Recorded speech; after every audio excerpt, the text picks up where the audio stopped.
Silent night, servers down. All the gamers wear a frown.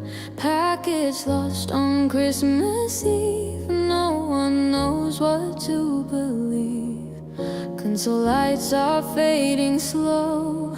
Santa's stuck in Logan woe. Stockings hung with care tonight. Controllers idle, screens are wide. Friends are waiting, squads in queue. Messages just say retry to. Even Discord's gone to sleep. Servers promise but don't keep. Silent night, servers down. No XP, no loot to be found. Memes in chat all frozen cold. Christmas Eve stories left untold. Silent night, servers down. Logging tears all around.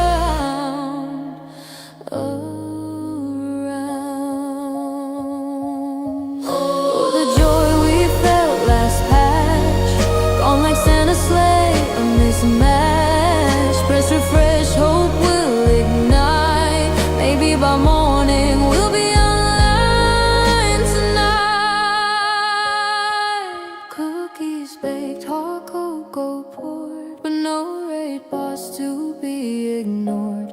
NPCs just stand in line while we check the forums one more time. Yet in this chaos, hearts unite, waiting for servers to reignite. Silent night, servers down. No XP, no loot to be found. Memes and chat all frozen cold. Christmas Eve stories left untold. Silent night, servers down. Logging tears all around.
under the tree. Open it and hope for rarity. Oh, what fun it is to play and get that up to date. Hey, loot box under the tree. Shiny skins and weapons for me. Oh, what joy it is to play and find that loot this holiday. Hey, hey.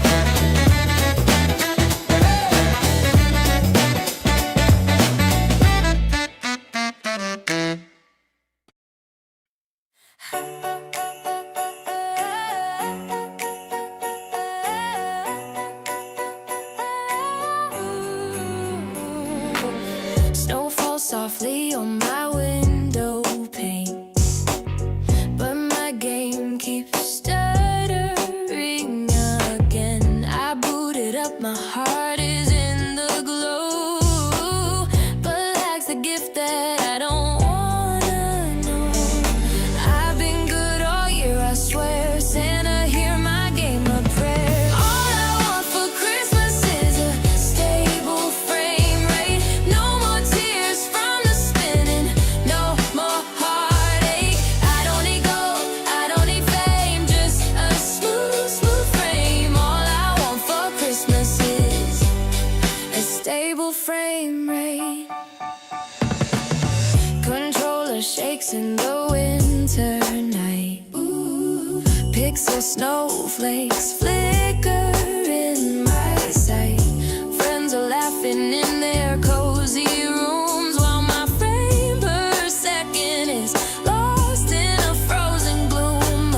I've wrapped my wish list tight. Santa, fix my screen tonight. All I want for Christmas is a stable frame rate. No more tears from the spinning, no more heartache. I don't need gold, I don't need fame, just a smooth frame. All I want for Christmas is a stable frame rate.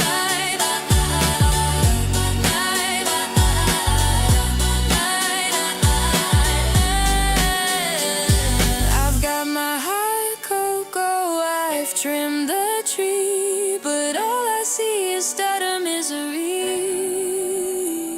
If you hear me, Santa, won't you come through? Bring me 60 frames, I'll be good like new. All I want for Christmas is a stable frame rate. No more tears from the spinning, no more heartache. I don't need gold, I don't need fame, just a smooth frame. All I want for Christmas is a stable frame rate.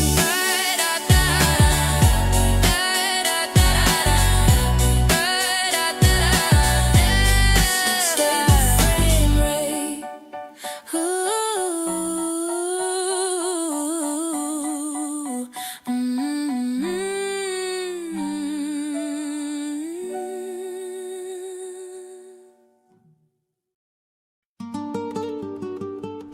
On the first day of Christmas, my game crashed for me, and it froze right before the victory.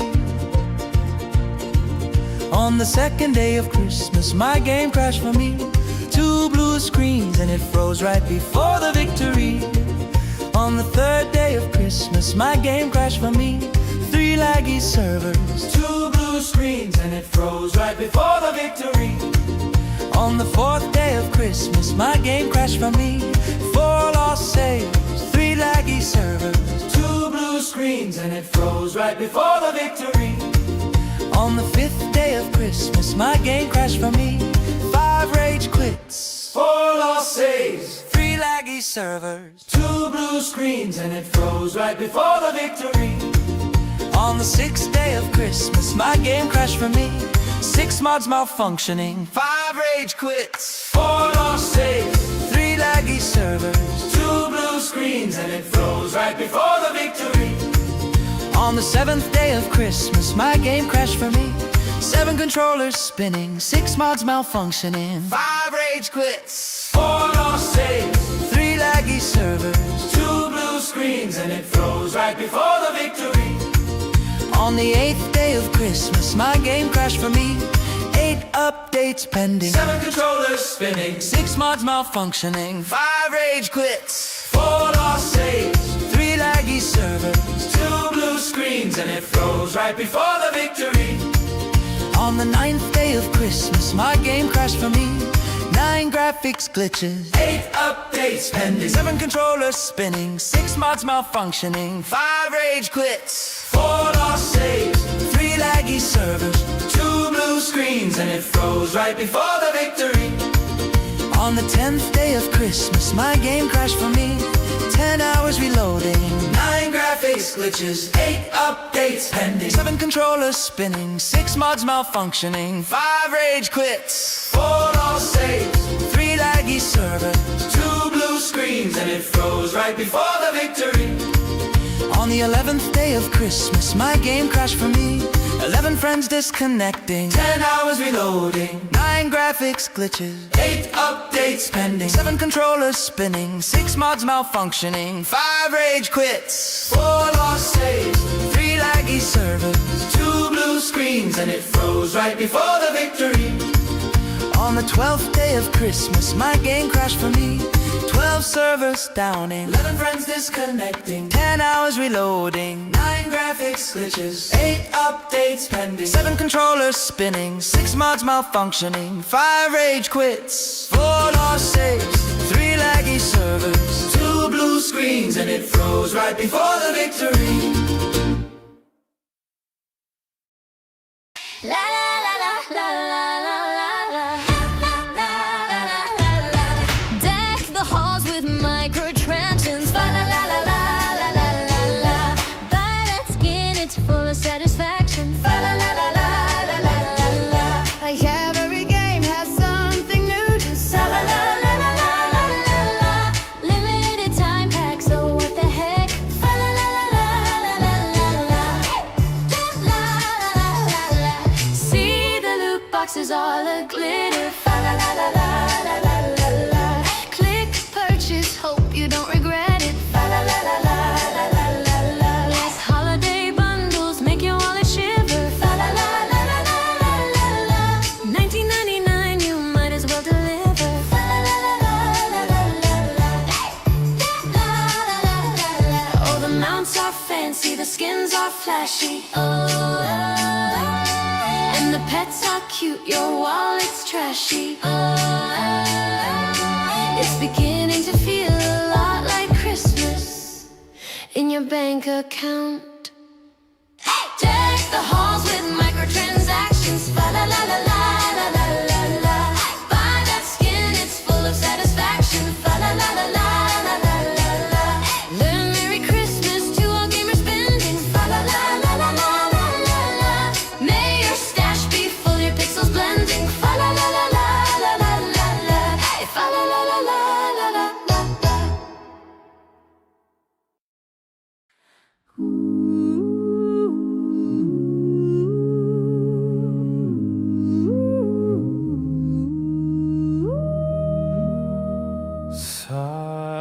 Silent night, peaceful night, all the gamer screens alight. Round the world they're playing games, sharing joy, calling friends by name, sleep in heavenly pixels, sleep in heavenly pixels. Silent at night, not tonight. Fans are raging, voices fight. Xbox versus PlayStation crew, PC players yell, mods for you. Who won the Game Awards? Who won the Game Awards? Silent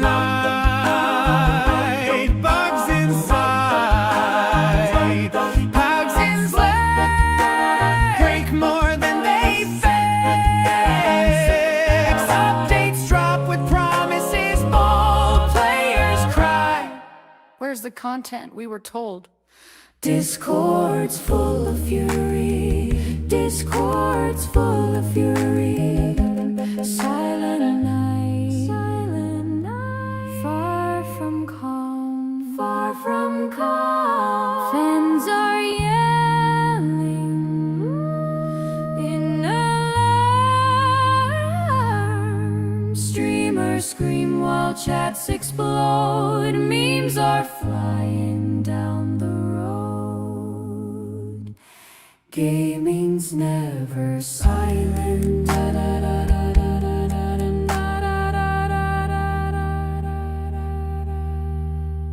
Gaming's never silent.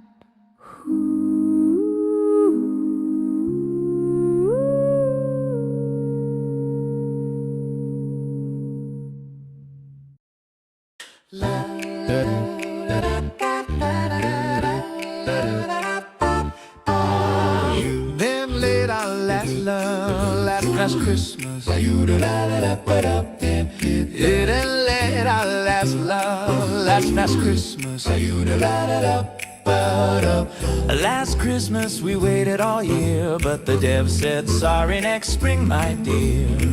This year, to save us from tears, they promised content. You delayed our gifts this year. Once bitten and twice shy, we logged in hoping it'd arrive. They told us trust us, don't cry, but our hype meter's still barely alive. Last Christmas you delayed our game. Next spring it'll finally come, but we feel the same. This year we're hoping it won't be lame. Last Christmas you delayed our game.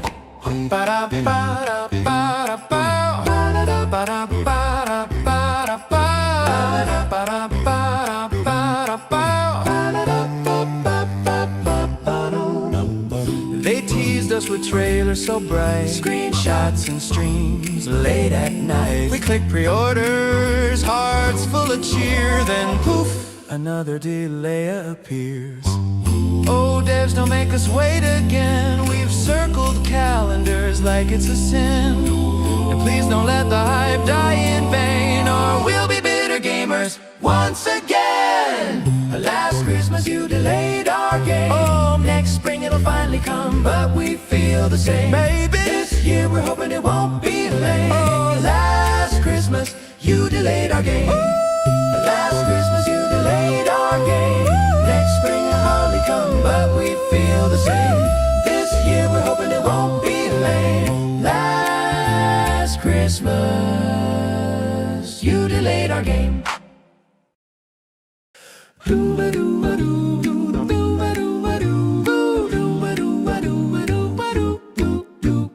Have yourself a laggy little Christmas. Let your pink spikes be high.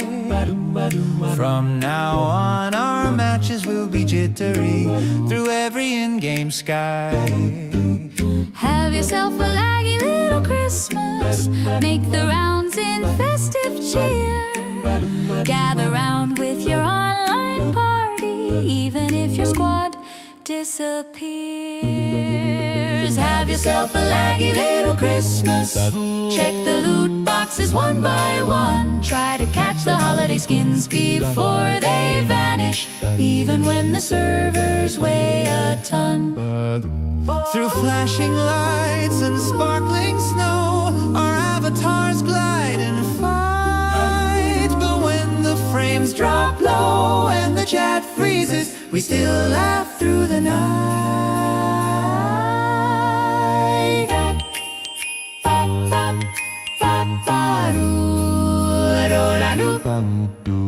Have yourself a laggy little Christmas and let your hotkeys click away. Even when your teammate glitches through the wall, we'll keep playing, come what may. Through every event, every winter quest, our latency is put to the test. Yet we dance in the snow, duel in the street, share remotes and holiday beats. Have yourself a laggy little Christmas. Soon the servers might behave. But until then we'll fight through the spikes and stutters, playing together, bold and brave. And as your ping rockets to the sky, just smile, respawn, and try,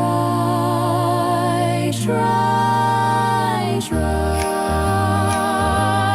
try, try. Ba-dum, ba-dum, ba-dum, ba-dum, ba-dum, ba-dum, ba-dum, ba-dum, ba-dum, ba-dum, ba-dum, ba-dum, ba-dum.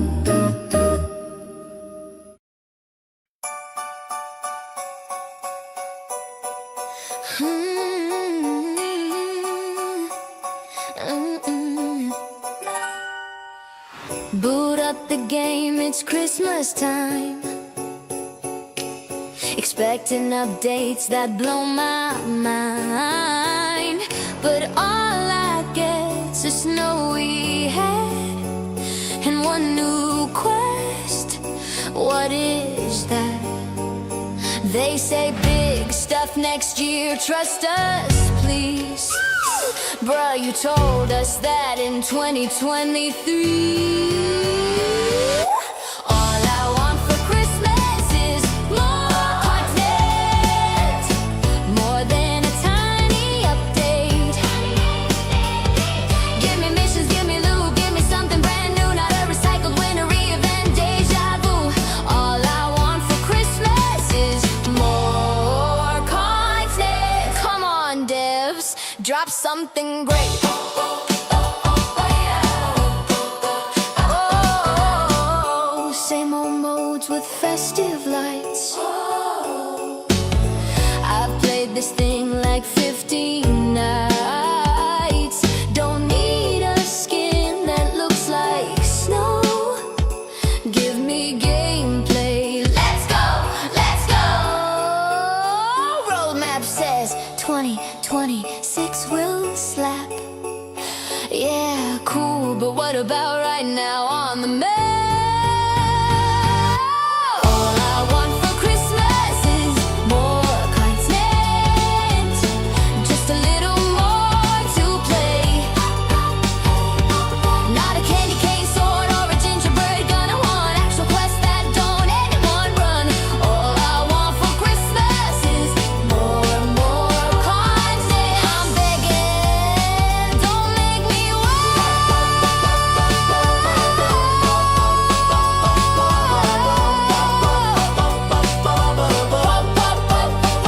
drop it like snow, drop it like snow, drop it like snow on my game right now. Drop it like snow, give us that glow, give us that big update somehow.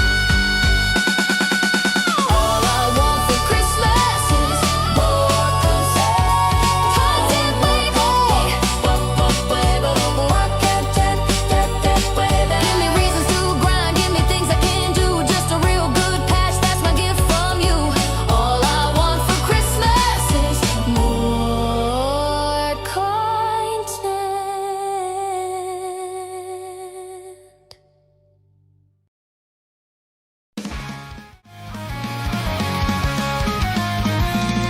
Wake up to the sound of the daily grind. Morning laughs and news you'll find. Coffee strong and music plays. Kicking off these early days. The daily grind will blow your mind. Stories shared and jokes unwind. Moving up your morning time. Join the fun in the daily grind.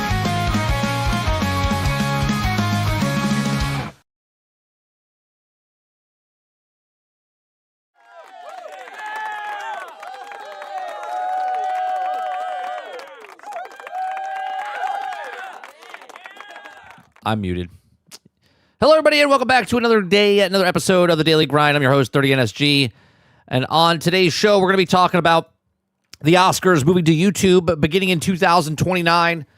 So we're going to talk about that. We're going to talk about Xbox. Next Starfield DLC was shown off behind closed doors and detailing big upgrades to space travel, PlayStation 5, and more. So we'll talk about that as well. We're going to talk about Hasbro hires video game boss as Exodus studio head steps down.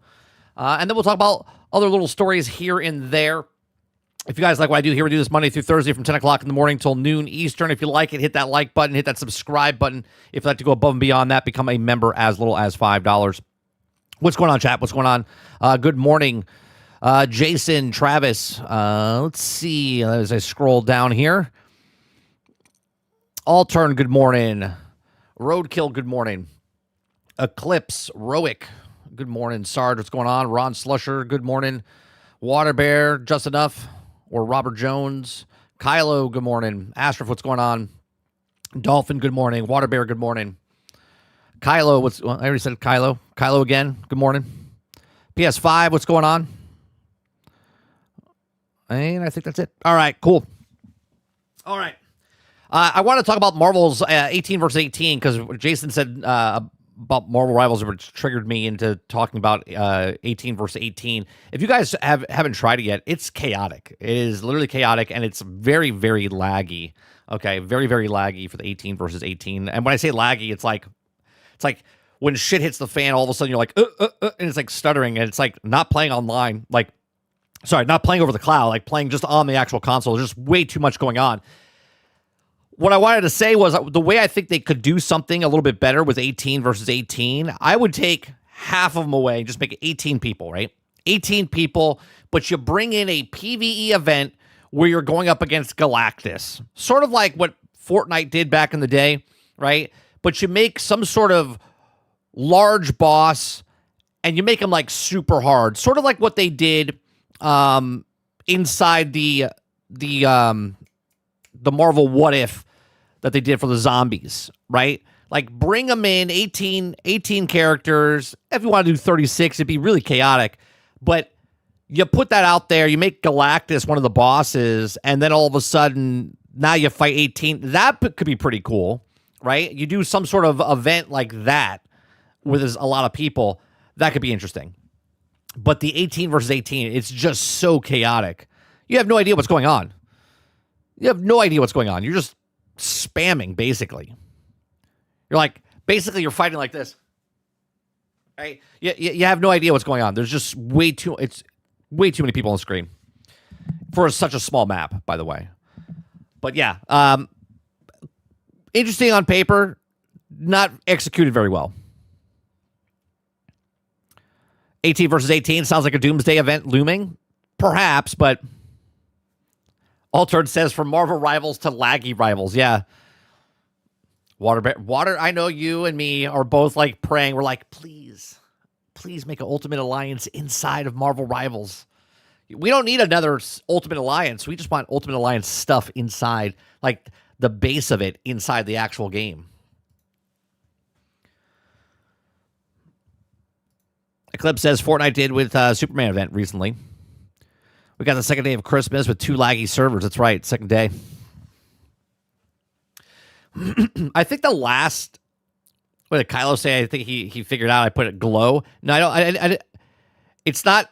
I don't put glow in all the stuff. In the holiday stuff, yeah, but in the other songs, no. Yeah, I'm not the best writer in the world, and sometimes glow rhymes with snow. So, I mean, I'm not gonna deny it. Just be like, what rhymes with snow? Glow. Right? I mean, it goes. The line is, drop it like snow on the game right now. Drop it like snow. Give us that glow. Right? Give us that, you know. I'll change it up for you. Do they still have New York shit in Rivals? They do. They have the PIM thing going on. They have the live service thing going on. Or live service. The community lobby. And now where you can become bigger and smaller for whatever reason. I don't know if they're just testing out, but they have like a PIM cafe inside there right now.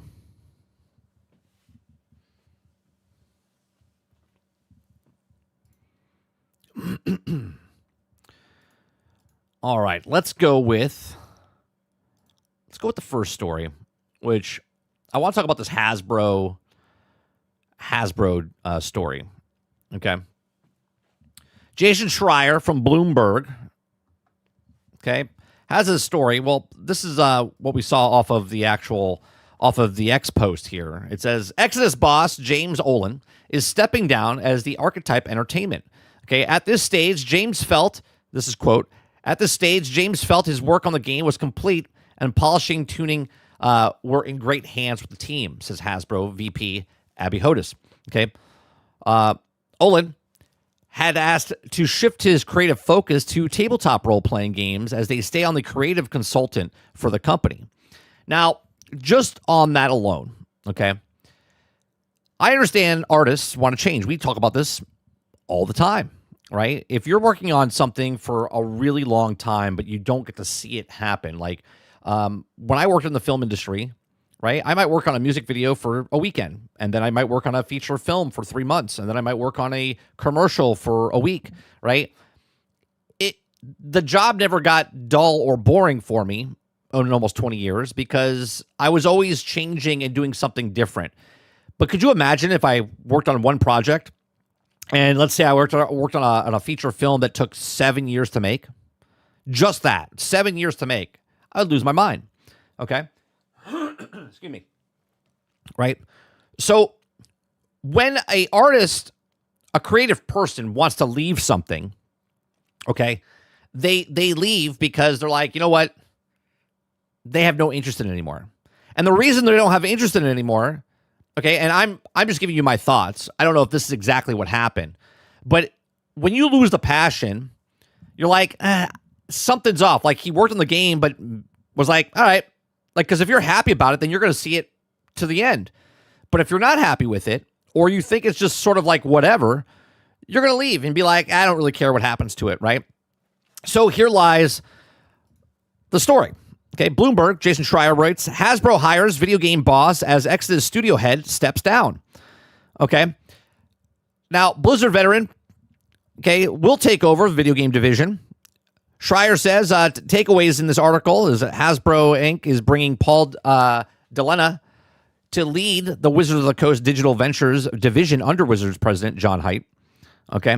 Hasbro Inc., the toy and gaming company, they're not really a gaming company, or I'm sorry, a toy company anymore, is bringing a new executive to lead the expanding video game effort under the Wizards of the Coast label.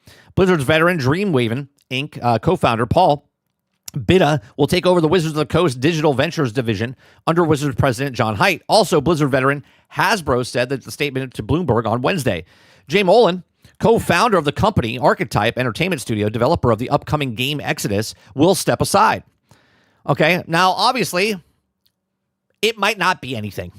It might not be anything, right? The lead, the head of the studio, okay, stepping away from an actual studio that he had to move on to simpler things, okay? It says, at this stage, James felt his work on the game was complete and the polishing of tuning into great hands with the team, said Abby Hodins. Now, this is not even coming from the guy. This is coming from 2 degrees to Kevin Bacon here. This is someone else saying that he said this. Vice President of Corporate Communications for Hasbro in a statement, right? Meaning this is not a quote from him, but this is what she's saying he said. Right? Hodis added that Olin had asked to shift his creative focus to tabletop role-playing games and would stay on the creative consultant for the company, which is just weird, right? You co-founded this thing and you're like, you know what? I want to step down. I kind of just want to go work on tabletop games. Okay. Exodus is a sci-fi role-playing game that has been in development since 2019. Okay. In one of Hasbro's many ambitious bets in video game space, the game has been delayed several times. There's problem number 2. Problem number 1, the co-founder's leaving the actual the division. Okay. Still staying within Hasbro. 2, the game's been delayed multiple times. Okay. But a bunch of other things as well. Archetype and co-founder, general manager Chad Robinson said that in an interview last week, he called it the tip of the spear for Hasbro entry into a big budget games. Ooh, problem number 3, big budget, and they're not sure if it's going to make it or not, right? Video games are expensive endeavors, with the biggest projects costing hundreds of millions of dollars. Yeah, ask Expedition 33 for a $10 million budget. Amazing. Okay, $100 million, but they can also be lucrative. Hasbro's Boulder Gate 3, which made the external developer Larian Studios, has sold more than 20 million copies.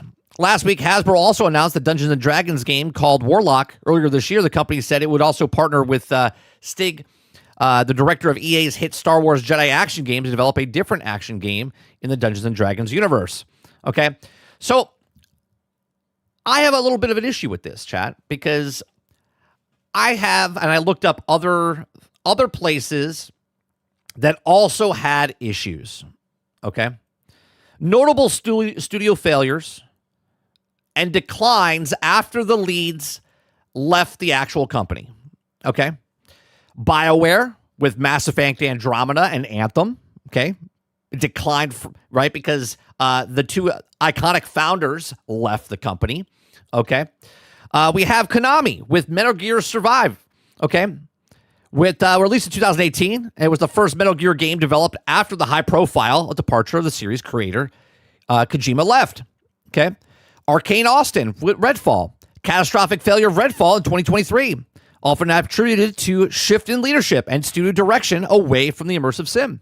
Okay. Rocksteady with Suicide Squad Kill the Justice League. Despite the studio pedigree, Batman Arkham series in 2024 became major financial loss for Warner Brothers because the co-founders or founders, okay, Stephen Hill and Jamie Walker, both left the company.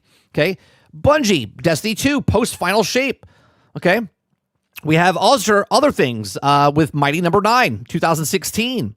The former lead at Capcom left the company. Mind's Eye, the debut project for Leslie Benson, former president of Rockstar North in the studio, built the Rocket Boy, reportedly turned into a significant failure in 2025 despite the initial expansion. He came from another studio to make another problem, but that's a whole other story. Okay, so there's lots of things, right? The franchise lead, longtime franchise lead, followed departure after the Assassin's Creed Shadows, right? Something was wrong with the Assassin's Creed Shadows, and they left the company afterwards, right? Avowed, the lead director, they changed directors during mid development. That was a problem. Battlefield 2042 developer, very many veteran DICE leads departed the studio to create Embark. Okay. Marvel's Avengers following leadership changes at Crystal Dynamics. Okay, Crackdown 3 after a series creator left the project early on, right? Fallout 76, right? There's a bunch of video games that came out that had problems, and they had problems before they even released.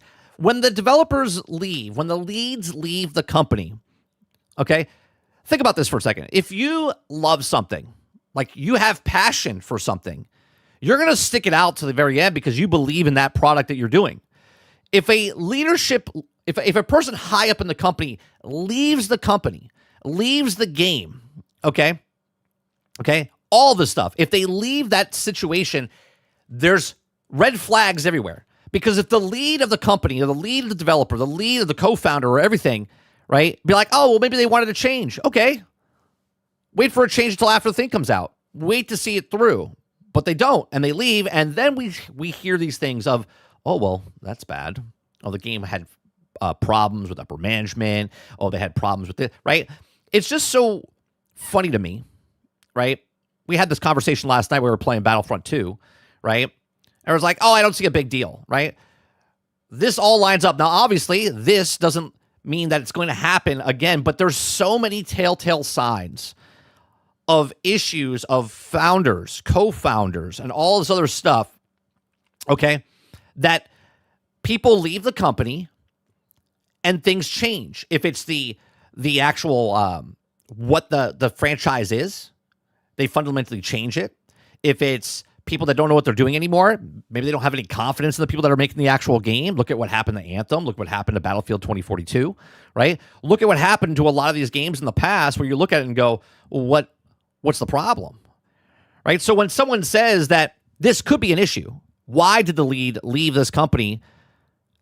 That is a problem, right? So we'll see. We'll see what happens. We'll report on this as it comes down. But people look at this and go, well, I don't really see a big deal of him leaving because he wanted to step down to go do other things. And you're like, but why? Right? That's the question. But why? Right? Why did he leave the company before the game? Right? The game is not even out yet. The game, we don't even know if it's coming out. It's got delayed multiple times. So because it got delayed multiple times, he's probably like, yeah, you know what? I'm just done. it's not gonna work out. So I'm just gonna separate myself from this. It's just another credit on the thing. It's gonna do what it does. Okay. And he doesn't actually care. That's the weird part, right? You leave when you're done. If the game isn't done, it's for another reason.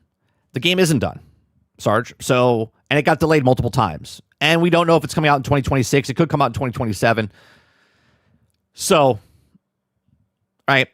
But we'll see. Right. It never had a date. Travis, you're defending something where the article that interviewed the company that admitted that the game got delayed multiple times, right? They're admitting that the game was supposed to come out already and it got delayed multiple times. This is not a defensible thing. They said, the company themselves, it got delayed multiple times. They're having problems with the game. Hence why the guy's like, you know what, I'm going to step down and go somewhere else. Okay? I understand that you're a fan and you want Exodus to come out. I'm just reading the article. I'm just reading between the lines of what it actually is. I'm giving you examples of what happened to other companies in the past. Okay? But you keep defending. You keep defending. Okay? All right. So we'll go from that to the next story. I like this one. Roadkill said something earlier, and it just so happens we have an article talking about game outselling other game, but yet no numbers to actually show about it, right? We showed Circana's numbers the other day about Battlefield, or a couple weeks ago about Battlefield selling 10 million, but it's never been officially stated by the actual EA themselves, okay? But we have this article that came out yesterday at 9 o'clock in the morning, where it says Battlefield 6 extremely likely to outsell Black Ops 7 in the U.S. this year. Experts say they don't know, but we're just going to write an article about it and say why. Okay?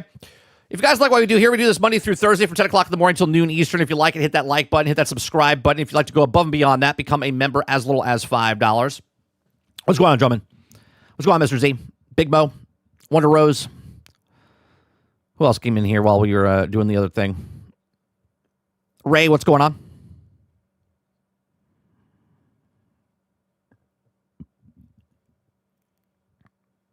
Jesse Mack, what's going on? Today, Hogwarts Legacy just hit 40 million units sold.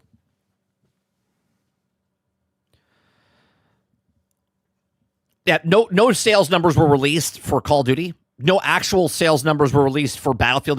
They're just projected. Like no one's come out officially to tell numbers about anything, right? So, all right, Battlefield 6 extremely likely to outsell Black Ops 7 in the U.S. this year, experts say. Now, the leading industry observer has predicted that EA's Battlefield 6 is extremely likely to outsell Activision's Call of Duty Black Ops 7 in the U.S. to finish as the year's #1 best-selling game. Prior to the releases of Battlefield 6 in October and Black Ops 7 in November, industry experts predicted that Black Ops 7 would come out on top. But the new data has arrived pointing that Black Ops 7 sales struggle. And now Matt Piscatella for Circana has told IGN that EA's game will likely be the bestseller, but they don't know. I love when they talk about numbers, but they don't show the actual numbers. Again, it's a trust me bro moment. Okay? Again, this is me not trying to protect Call of Duty because I don't give a shit about Call of Duty. I just hate things that are stated that are not facts because they don't actually show you the actual fact. They just say, trust me, bro. Okay? It would just be the second time since 2018 that the Call of Duty game would also be outsold in the U.S., and that last time it happened was in 2023 when Hogwarts Legacy beat Call of Duty Modern Warfare 3. Before that, Red Dead Redemption 2 came out on the top of 2018 with Black Ops 4 and number 2. What they don't tell you is what I told you a couple of weeks ago when we went down the list and showed you Call of Duty was #1 for 15 years. Out of 15 years, it was 13 times of the 15 years. The only 2 times it lost, okay, was to Hogwarts and was to Red Dead Redemption. And the other time, it was 15 years. It was 3 times the 15 years because it was Grand Theft Auto 5, it was Red Dead Redemption, and then it was Hogwarts Legacy. Okay. So in 2024, Call of Duty's Black Ops 6 was the year's best-selling game in the U.S., and it achieved that despite being the first Call of Duty game to launch on Game Pass. The game reportedly lost out on $300 million in revenue due to Game Pass. Circana lists are ranked by revenue, not unit sales. Okay. Through November 29, Black Ops 7 is the number 7 best-selling game of 2025 in the U.S., with Battlefield holding steady at number 1 in terms of unit sales. Okay. EA confirmed that only that Battlefield 6 sold 7 million copies out of the gate. A subsequent report said that that figure rose to 10 million. But EA has never come out and actually said the actual numbers. Okay.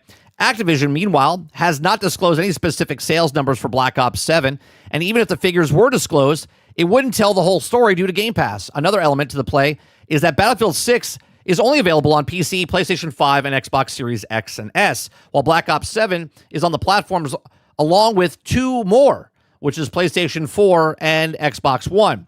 Now, prior to the launches of Battlefield 6 and Black Ops 7, analyst Elliott said that the new Call of Duty game would likely finish 2025 on top due to part of autopilot purchasing. Okay, the trends where people buy new Call of Duty games out of habit, even if they complain about the lack of features and innovation. Again, now based on their own stats that they've said in the past 15 years, 15 to 16% of PlayStation people buy Call of Duty on autopilot every single year. Okay. Now, the PlayStation people that like to brag about that there's 75 to 80 million units out there. I'm going to just use your logic off of yourself. If you have 75 to 80 million units out there, that's what it is. And 15, 16% of those people that own PlayStation, just PlayStation 5, by the way, okay, that would equal about 12 to 12.5 million people bought Call of Duty just on PlayStation. If that's the case, Call of Duty on PlayStation alone has outsold, based on the numbers they've told us, okay, Battlefield 6 total, because they have 10 million sales for Battlefield 6, and just off of their own stats of 15 to 16% of PlayStation owners that go on autopilot every year to buy Call of Duty would equal 12.5, and they would outdo them by 1.5 million to 2 million copies sold. Okay. Elliott's also discussing global sales, while Circana reports only North America, right? Circana will release the report in December 2025 and full year of 2025 North America game sales in January. And if Battlefield 6 comes out on top, they won't necessarily mean that it beat Black Ops 7 globally. That's right. Because even when Circana reports it, it's only on the U.S. sales, not global. Okay. So Call of Duty also provides more value to Microsoft and Xbox in a full game sales alone, and people may sign up for Game Pass to play the game, thus creating new revenue for Microsoft. With Game Pass recently going up to $30, Microsoft would need someone to stay subscribed for less than 2.5 months to bring in the cost of Black Ops 7 at full price of $70. Assuming that people pay full price for the membership and then game. In any event, Black Ops 7 is clearly not the sales success of Activision, and Microsoft would also want it to be at full game sales. Now, I agree with that, okay? But we've actually talked about this. We've actually said that even the lowest sales of Call of Duty would still potentially beat what the best sales ever for Battlefield 6, right? The best sales for Battlefield or Battlefield series overall is 17 million units, which I believe is Battlefield, I want to say 3. I think Battlefield 3 had 17 and Battlefield 4 had 14, or was it 14 for Battlefield 3 and 17 for Battlefield 4? Either way, 3 or 4, one of them had 17 million. Okay. The lowest Call of Duty ever sold is 14 million. Okay. 14 million, which goes back, I think, to 2013 or 2008, one of those two. I would have to actually look it up. Don't quote me on that. But we shall see if by the end of the year, in January, when Circana comes out and says if Battlefield 6 outsold just in America. But again, if PlayStation's numbers are true and 15 to 16% of the players that own PlayStation buy Call of Duty every year, that outsells Battlefield 6 all by itself before PC and before Xbox. And that's not including the PlayStation 4 and Xbox One. But these are my thoughts. Let me know yours in the comment section down below. Please make sure you share, like, subscribe. If you like what I do here, check out some of our videos. Thanks for watching.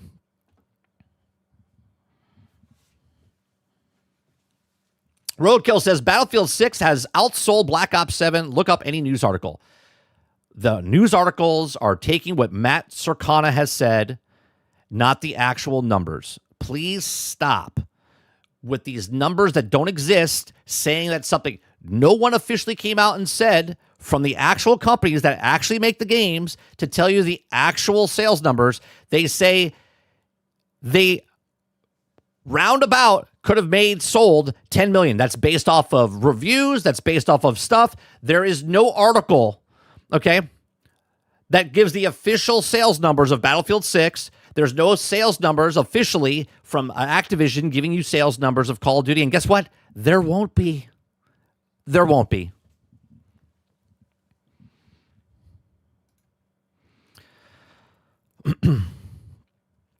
Let's see here. COD isn't going to be outsold by Battlefield. Battlefield's hype cause COD is Xbox. Even if it is outsold, we're talking about a series of Battlefield compared to Call of Duty, 23 years, and this will be their first time ever, right? This will be their first time ever, which is fantastic, right? But my problem is there's no official sales numbers. But then you have people running like roadkill here that says that this outsold this, but there's no official numbers. The actual numbers are not existent, and the claim is that Battlefield 6 outsold Call of Duty 7 in America. And it says it's extremely likely that it'll beat it.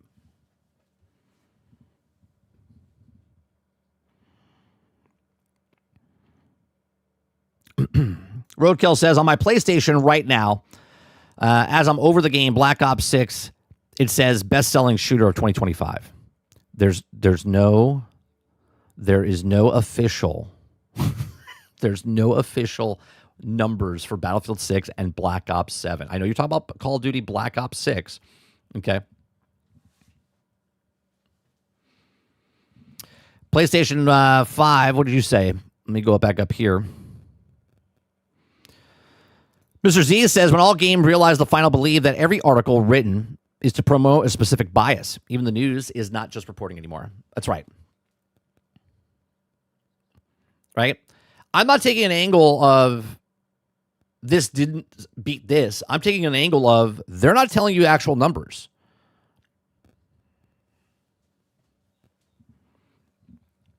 I meant Battlefield 6. It says it's the best-selling shooter of 2025. Great. And my YouTube channel is the largest YouTube channel on YouTube right now, this minute where I stand.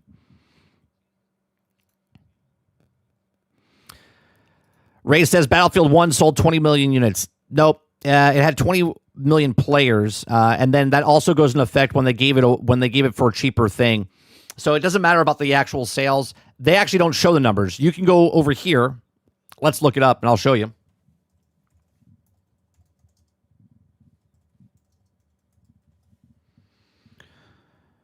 Battlefield 6. We go to this. I should just bookmark this. Right? It says 21 million, but that's players, not sales. Right? So there was a part where they gave it away. Now, not taking anything away from Battlefield 1, because Battlefield 1 is one of my favorite Battlefield games. Okay? But the actual sales is not 21 million. All right. The best sales ever was Battlefield 3. And here it is. It does say Battlefield 3 is 19 million and Battlefield 4 is 14.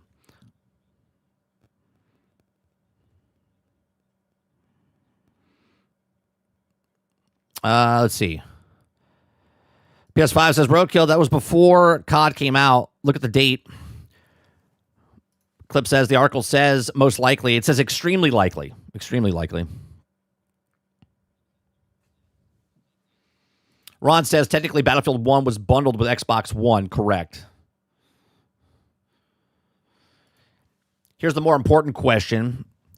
Can there be room for both? Room for two in town? Or is it just the Warriors? What do you mean by that, Travis? Ray says, COD is hated, but since it's owned by Microsoft, you can double the hate. So they don't lie when they say the trailer that it also is the best-selling movie right now. Exactly. The problem is, right, in Florida on a Thursday. That's correct. That's correct. right? The problem is, if he knows the numbers, just show the numbers. But he doesn't share the numbers. He just makes a list and says, this is number 1, this is number 2, whatever.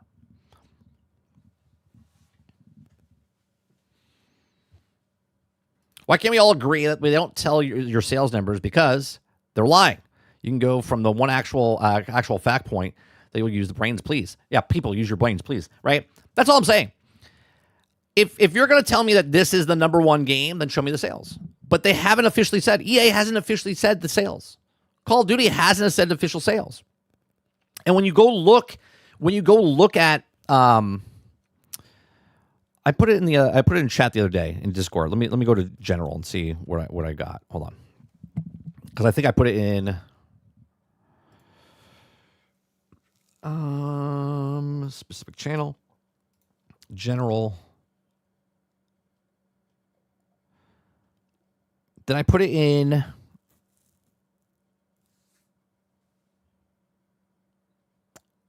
Was in submitted stories. I put something in the submitted stories where he showed the actual chart. I forget if it was in the submitted stories or if it was in. Yeah. So this is a chart that was posted the other day. Okay.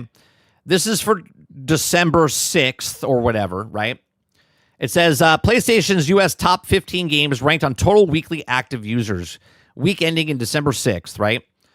So obviously, Call of Duty is number 2 on PlayStation, right? Number 2, only behind Fortnite and ahead of Grand Theft Auto Remastered, Roblox, NBA 2K6, Battlefield 6. Xbox U.S. top 15 games ranked on total weekly active users. Call of Duty is number 2 on Xbox. Now, I could run it and make an article about this, right, and tell you that Call of Duty is better than Battlefield 6 in December. It's very specific on what they're talking about, okay? This is just one data point, but it doesn't tell you the actual story. You don't actually know what the story is. But if you write an article saying that Call of Duty is just behind Fortnite this year, you could write that. Give me 1 second.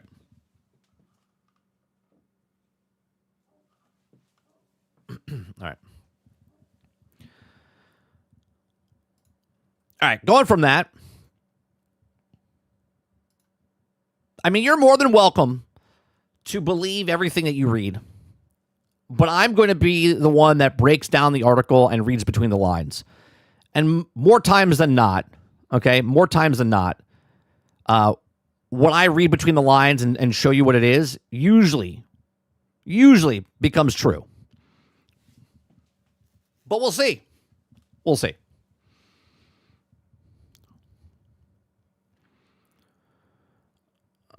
see. Does Sarge have a stroke here? What is this? This isn't the problem. Jesus. We always knew it was going to happen when the gaming was digital. All sales numbers would also be a lie because they also have no box stores reporting sales. This is foretold. Did you have a stroke in the beginning of there? Your space bar didn't work? Ron says, I can't wait to see Highgar on this list next month. That's right. Mid-January. It'll be top of the charts.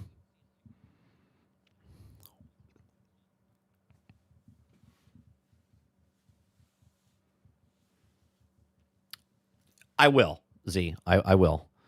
30, please just let us enjoy our ignorance. If you want to enjoy your ignorance, you're more than welcome to not watch what I say. Yeah, you know what I mean? All right, the next thing I want to talk about.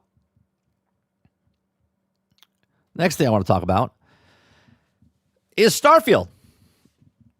Good old Starfield. You know, the Starfield that wasn't successful, even though the current max players ever was like 300,000 on Steam, and it had over, I think, 6 million or 10 million people that played or purchased, whatever. Okay. Finally, supposedly, potentially, maybe coming out with their second DLC. If you guys like what I do here, we do this Monday through Thursday from 10 o'clock in the morning to noon Eastern. If you like it, hit that like button, hit that subscribe button. If you'd like to go above and beyond that, become a member as little as $5. Okay. Xbox's next Starfield DLC was shown off behind closed doors recently, detailing big upgrades to space travel, a PlayStation 5 version, and more. Okay, so let's read this, shall we? Okay, next year, Starfield is going to get a big upgrade. What exactly will be this update? Well, here's what we know so far. Absolutely nothing. Right? Let's make speculations. I don't know. All right, so Starfield was one of the most hyped games of its time. All right, but for many, it didn't live up to expectations. Well, it's never going to live up to expectations, especially when you make Elder Scrolls and Fallout, and this is their first new IP, and everyone thought, well, they did these games, maybe they learned from these games, and then this, and then they made Starfield, and they said, here's 1,000 planets with nothing to do on them. The same mistake that No Man's Sky made when it came out with its game and said, we have 18 quintillion planets with nothing to do on them, right? In that lifeline now, Hello Games went on to fix No Man's Sky, where there's still 18 quintillion planets, but there's a lot more to do on these planets, okay? So Starfield was the first new IP from a legendary team behind Elder Scrolls 5 Skyrim, Fallout 3 and 4, lead Bethesda. Todd Howard Starfield promised to bring the company's signature sandbox RPG gameplay to the vastness of the entire galaxy. It was also the first of Bethesda's game published by Xbox since Microsoft's acquisition of ZeniMax. Now, Bethesda games have been notorious for their breadth of, but for many, Starfield might have been bitten off a little more than it could chew. Well, it didn't have to be. You didn't have to put 1,000 planets in the game. You could have put 10. You could have put 12. You could have just made one galaxy and not the whole fucking entire universe. Okay? The game's engine didn't really gel well with the space travel system. Bethesda envisioned for the games an abundance loading screens between planetary hops, marred by experiences. Okay? Many felt that the vastness of play space made finding high-quality, handcrafted content a little sparse to find. 16 times the detail, 1,000 planets, it just works. All of those things, not true. Okay? The game's first DLC, Shattered Space, also didn't live up to expectations for many either, who were hoping for an overhaul of some of the game's key systems and features, okay, coincide with the extra story content. As such, Bethesda fans have been waiting for bated breath. I don't know if they've been waiting bated breath. Anybody waiting bated breathly like, what? I can't wait. My most excited thing about Starfield is the mods of Star Wars, okay, which has nothing to do with Bethesda or waiting for bated breath, okay, of what future might hold for Starfield. Last March, Bethesda began teasing the future of Starfield before essentially going radio silent. Hey, you know what? I'm okay going radio silent. If you got nothing to say, don't say anything at all. Shut the fuck up. Okay? The team behind Starfield did ship some updates to the game throughout the year, but it was hardly in line with the previous tease on X last September. Tim Lambert, Bethesda, continued to Starfield teases, saying, I can't go into all the details just yet, but I will say, part of the team has been focused on space gameplay to make the travels there more rewarding. We're also adding some new game systems and fewer other smaller delights. The fuck does that mean? Nobody knows. Okay? It says, it seems we shouldn't have to wait much longer to find out more. I saw a post from Luke Stevens on X that crystallized rumors, okay, that has been hearing that Bethesda recently held an event behind closed doors to showcase some of its plans for Starfield. I've spoken to a few people on the first and second-hand knowledge and try to catch the glimpses of what we can expect. As a rumor, it seems that Starfield will break free of its loading screen heavy space flight system. Space flight will now feel more freeform, okay, and continuous, and the rumors are accurate. And various other systems pertain to space travel and exploration will be improved as well. The Creation Engine was reportedly undergone some large technical improvements to some of these types of systems to facilitate that will also carry forward to future games. For those wondering if Bethesda was going to join Oblivion Remake and make the switch to Unreal Engine, it seems that the Creation Engine upgrades will remain focused at the least for Starfield. I don't understand why people... Like, they tell you what they're doing with the Creation Engine. They're like, no, we're not switching engines. We're staying with the Creation Engine. It's like, you guys should change Unreal to Unreal Engine. You guys change Unreal Engine. They're like, no, we're staying with the Creation Engine. They're like, yeah, but are you going to Unreal Engine? No, we're staying with the Creation Engine. I can't believe they're staying with the Creation Engine. Okay. Also, Starfield will not only be getting a PlayStation 5 version in 2026, but also a Nintendo Switch 2 version on top. The game was also already undergoed some optimization for low power devices like handheld, so hopefully it'll be a good experience on the Nintendo Switch 2 as well. Some of the sources have suggested that the expansion for Starfield was previously planned for 2025, but Microsoft's busy holiday period, coupled with the delay of Grand Theft Auto 6, made them feel more comfortable to drop it in the first half of 2026. Imagine that, right? I'm telling you, it doesn't matter how big your game is. When Grand Theft Auto 6 said, we're not coming out in 2025, the entire game industry went, thank God. Woo! All right, guys. We could take an hour lunch today because Grand Theft Auto is not coming out in 2025. Let's take a break until 2026. We'll get it done then, okay? It says, although others such as Detective Seeds on the X reported that the updates will come later in 2026, indeed, I've heard some conflicting opinions on some of these Starfield rumors, so it's worth taking them with a pinch of salt. One conflict pertains to the scale of the upgrade, too. Some sources have sought out to downplay how much of the overhaul it could be, shying away from the claims that it could also be a Cyberpunk 2.0 moment. Oh, we've moved on from No Man's Sky moment to Cyberpunk 2.0 moment, which means Cyberpunk was broke as fuck when it came out, and they admit that by having a Cyberpunk 2.0 moment. For the game otherwise attended to the event, reportedly led Todd Howard himself, were far more upbeat about the content being offered. Okay, Starfield doesn't really need Cyberpunk 2.0 moment, or does it? Okay, I really enjoyed Starfield. It says, while I didn't have the staying power of Skyrim or Fallout 3 or 4 for me, it was more that the capable of sandbox RPG had plenty of grand moments to discover amongst the vast stars. It never needed a Cyberpunk 2.0 moment, but there are also a lot of things that it could elevate in Starfield to be more time investment. Yeah, like change the entire what you do in the story. Find thing, go to thing, fly around, capture points, fight guy outside, shoot him once, dead, move on with your life. It's like, now do that 24 times. Okay? A lot of the ways Starfield feels like the vast amounts of untapped potential. Its lore of world building with solid foundation is also scale of the game's ambitious, undeniable. On a scale more typical to MMORPGs, more multiplayer games, I think the lack of density is what primarily hurt the game. Okay? Yeah. It's because they gave way too many planets that had nothing on them. They're like, hey, do you guys like moons? Well, we got 1,000 of them. And you could find a science station, which is the same exact science station that you found on the other planet. Okay? It's ridiculous. There's no point to go to this planet to find nothing. But it's space. You could potentially find something, right? Like, the whole point of Starfield would be like, hey, we have 1,000 planets. You can explore all of them. And you're like, but why? Why, Todd? Why would I want to explore 1,000 planets when 995 of them have nothing on them? Because you can. Fantastic. Fantastic. Okay. Fighting through the large mercenary camps, only find nothing useful, gets tiring after a while. Yeah, like 3 times. I can appreciate human facilities being prefabricated 3D printing sci-fi style, but the little jarring when the entire natural cave system feels identical despite being the opposite ends of the galaxy. Hey, don't criticize the god of Starfield.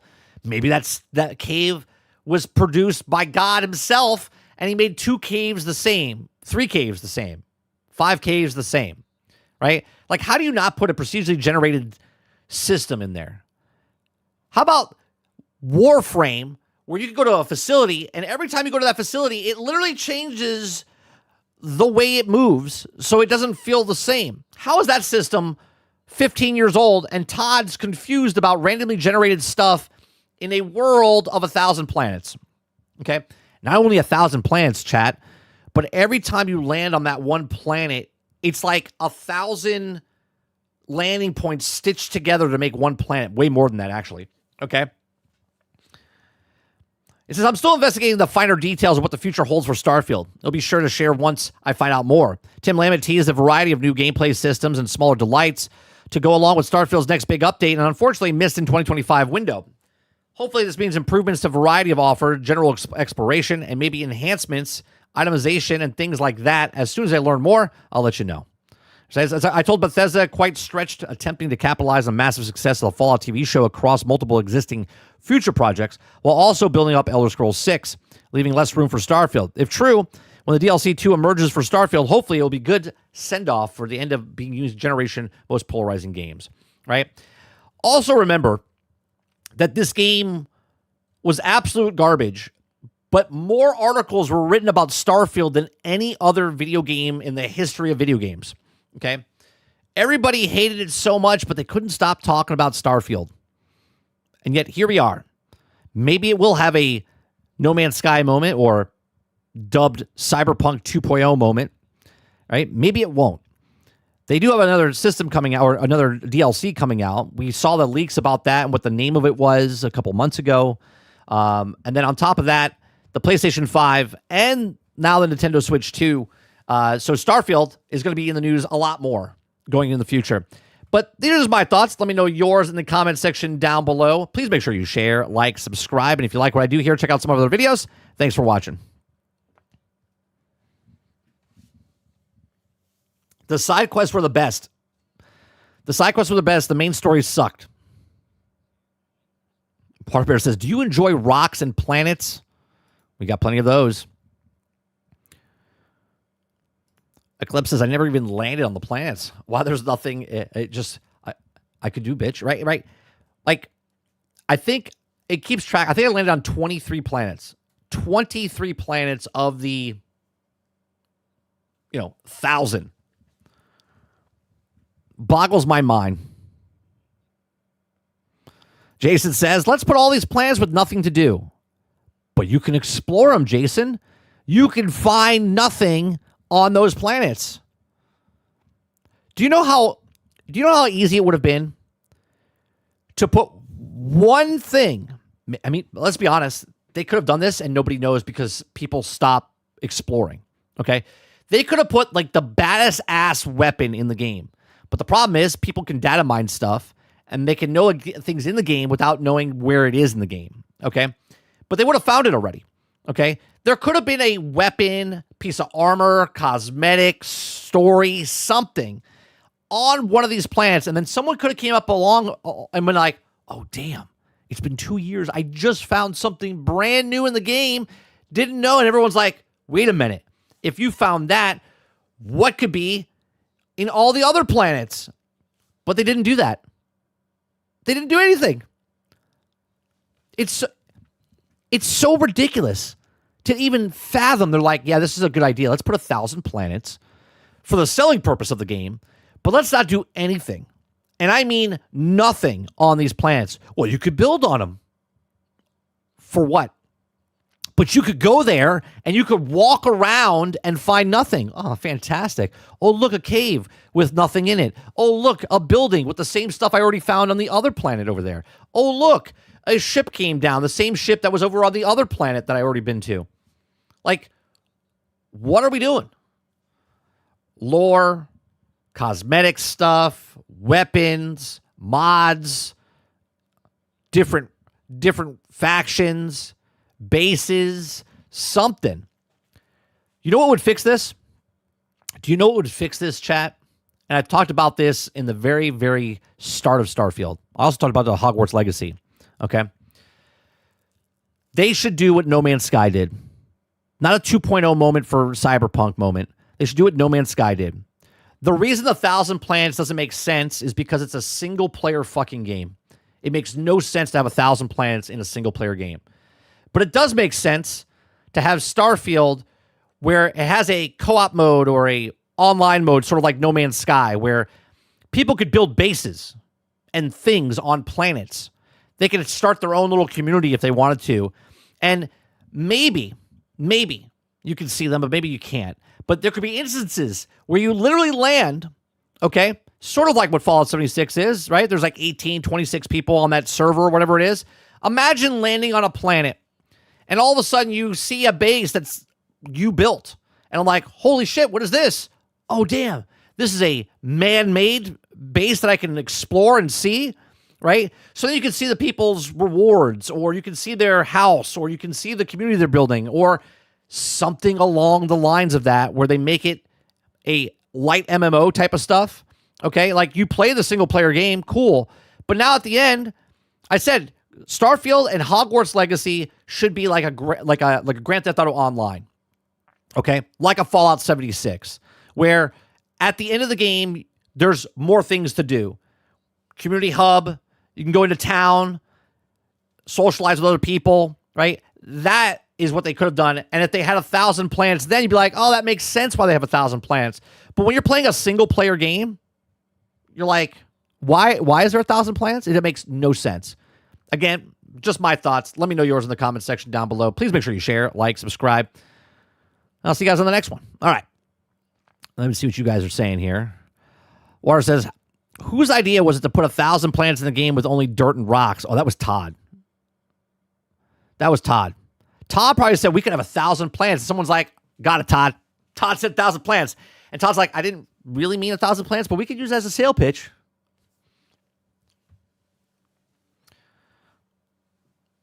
Quintar says, nah, you found something. It's called loading screens. Waterbear says, this could have been more in-depth version of No Man's Sky. This could have been the happy medium. Right, Water? This could have been the happy medium between Star Citizen and No Man's Sky. Starfield could have been this thing in between. Do you know what I mean? It didn't have to be like Star Citizen, like super in-depth, but it also could have been just a little bit more better. More better? That's another word. A little bit better than No Man's Sky. But now, No Man's Sky is almost better than it is better than Starfield, let's be honest. Moku says, do you still think that this game will get better through modding community? I know people like it and doesn't seem like it's got staying power. I mean, I'm trying to think about another game that didn't really have the staying power up front, but still is around today, right? And I would just assume, I mean, from the same developer, Fallout 76 was literally trash when it came out. It was trash. But they made changes based on what the community liked about the game. And they've kept improving that along the way, right? So can Starfield do the same thing? I understand that Fallout 76 is a multiplayer game and Starfield isn't. But can they change it? Can they make Starfield into what people played Skyrim? Maybe. I still think they support it because it's a brand new IP for them. So I don't think they just abandon it. And they're not abandoning it, right? I think they always have that IP, and maybe down the road they make Starfield 2. Maybe they put an expansion. Maybe they have a bigger vision down the road where maybe they're doing what I'm saying. Maybe they make it into like a multiplayer thing down the road. But this is just the base level of it, what they could do now, right? I don't know. I still think they continue with it, Mokoki. But that's just me. Because they do have a core base. There are people playing it. There is a community, maybe not as big as Skyrim's modding community, but they have a modding community there. I mean, why would someone make the Genesis mod for Starfield on PC, where it's probably the best Star Wars game you could ever play? Why would they do that if they didn't care about the game?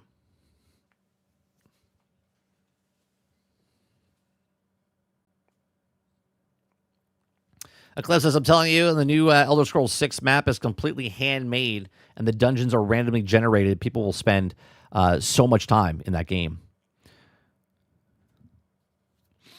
Let's see here. 2 different teams working on the stuff that never gels. Jason says, it just works, right? Mr. Z says 30, but then you would see your exact base on a different planet after BGS steals your content. Potentially, yeah. Potentially. But you would never know because you would never travel to that planet. What you want is Minecraft in space. No. I mean, I want No Man's Sky. I want Starfield to have the base level of No Man's Sky. But you're talking about 8 years out in the open with like 4 years behind the doors. So it's like 12 years development of No Man's Sky. You got like 15 years of Star Citizen, and you got 2 years out 6 years in, so you're like 8 years in with Starfield, with starting development and 2 years out since they launched. So I still think they can support it and continue on with it. I don't think we see a Starfield 2. I think we just keep seeing more stuff going in here, like at least 4 expansions or something. We'll see what happens. We'll see what happens. Jason says the NPC memes were the best part of Starfield. At release, Starfield only having mods in the start being much better. What's going on, Argus? Feels good, man. Says the best part about Starfield was Mars. Yeah, I like going to the bases, right? I like that type of stuff. I wish they did more of that. Ray says Microsoft still believes in Starfield being their best game because the price just doesn't want to drop. Starfield can also be decent with mods, perhaps. A Starfield 2, I'm not sure, but it will also turn into something really good. Would probably take a lot of storage size. Also, a lot of time, work, and a lot of money. Aku says Minecraft in space is called Space Engineers. Jason says, just give me Fallout 3, New Vegas, Oblivion Remaster treatment, and I'll be happy. Ray says, Starfield needs a small team using generative AI to create thousands of dialogues of random NPCs and will make the world more alive. Oh, God. Do you know the backlash? Do you know the backlash that would happen, Ray, if a glimpse came out of Bethesda? I'm sorry, Microsoft's Bethesda using AI? Oh, my God. You think the Baldur's Gate 3 situation right now is out of hand? And what they did for Expedition 33 and what they did for Arc Raiders with AI. Holy shit. Are you kidding me? The internet would explode. They'd be like, I can't believe it. You just say this. Like, they would shit on it because it's Xbox. They would shit on it because it's Microsoft. They would shit on it because it's Bethesda. And they would shit on it because it's Starfield. It's like a quadruple. It's a four-fecta fuck. Okay? That's what it would be. People would give it so much shit because of the AI. And I do agree with you. Right? If they create thousands of dialogues and random NPCs, and right, it'd be a four-fecta fuckfest of what would happen if they did that. You can patent that. Four-fecta fuckfest.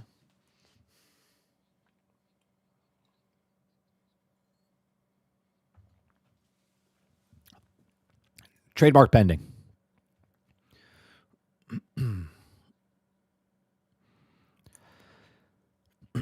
Look, I put 200 hours into Starfield. I liked it. Okay. Did I think it was better than Skyrim? Do I think it's better than Fallout? I mean, it's a cool area, but there was just a lot of wasted space, right?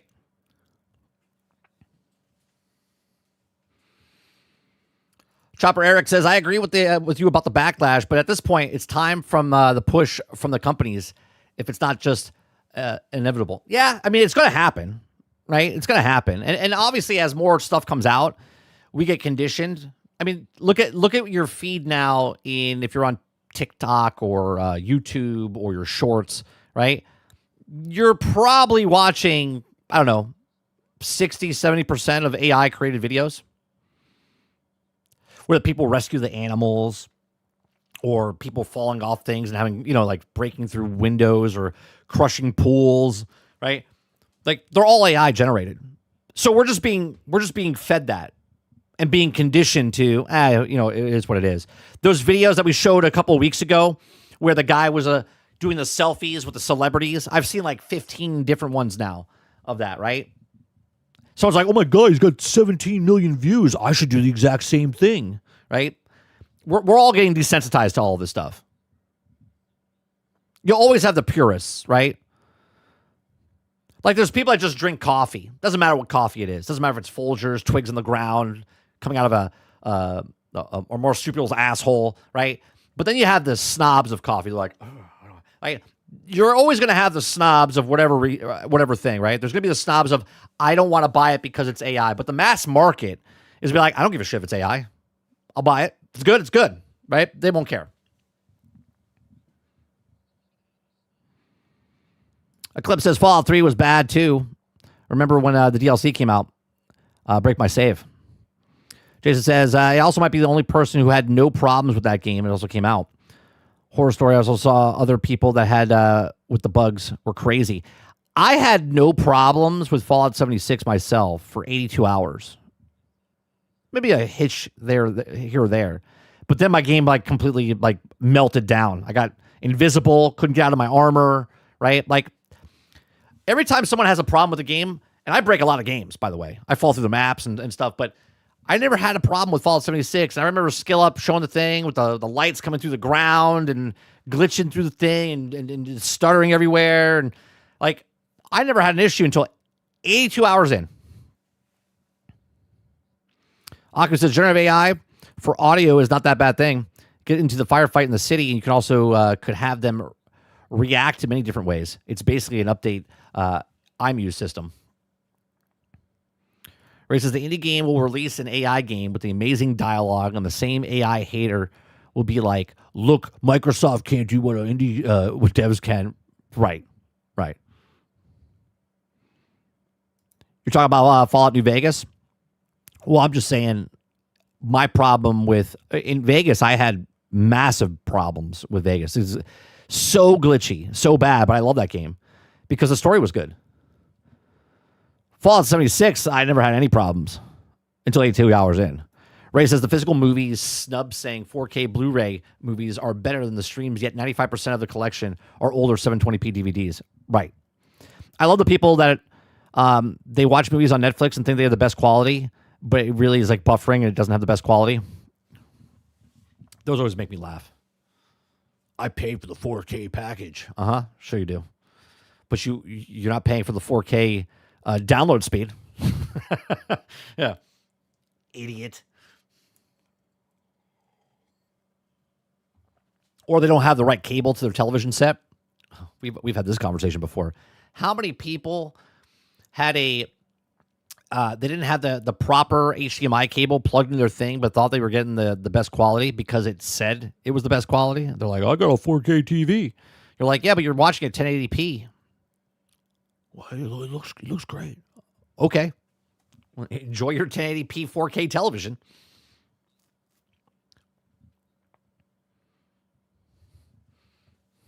Aku says, 30, I was saying, if New Vegas gets remastered, they need to remaster it with all the release bugs so the new generation of gamers can experience the game properly. Yeah, don't touch any of the bugs, right? Just leave everything in there. Leave it exactly how it is. Right, Clips. It's upscaled. That's right, it's upscaled.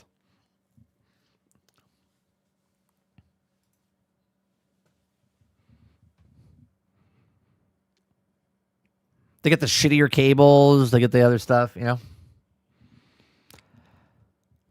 Spoken about AI, Disney has bought Sora AI. Yeah, we talked about it a little bit last week. That's going to be ridiculous, Jesse. And the reason I don't want to say the reason I think they did it is because Google and them were making Pixar-esque movies using that type of, mocking off the stuff. And Disney didn't want Google to train its AI with Disney property.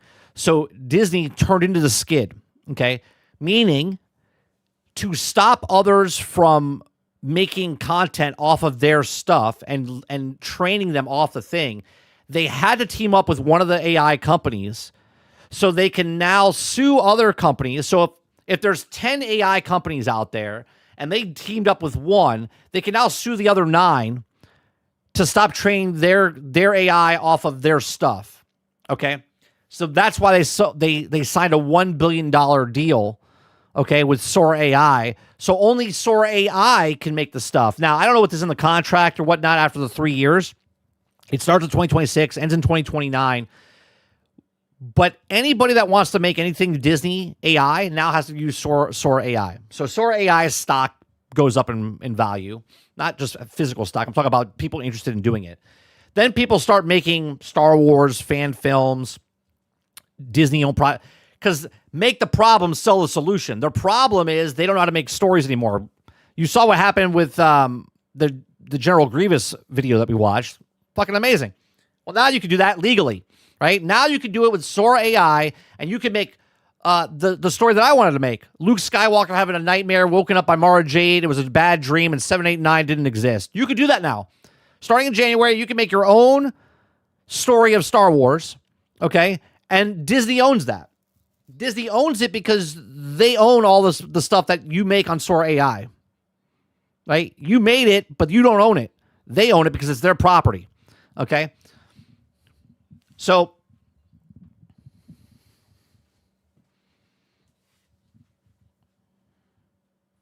it's going to be very interesting to see what happens.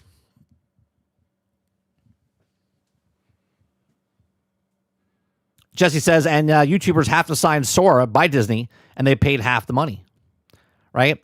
So this is why they teamed up, so they could sue everyone else in Oblivion. And as soon as they made that deal, they went right after all the other ones that are trying to do the stuff. Kyle says, a little late, but didn't Bethesda use AI for like every planet in Starfield? But yes, the internet would explode.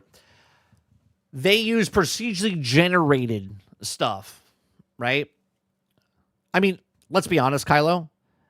AI has been around for a decade, maybe even 15 years in some way, shape, or form. But now the magic word is AI. And if it's AI, we all lump it all together. They've been using AI. We've had AI on our phones. What do you think spell check is? What do you think like automatic auto text is? That's AI, right? We've been using AI every day of our life for the last decade in some way, shape, or form. But now everyone, they pull back the curtain like, oh, AI. Everyone's freaking out.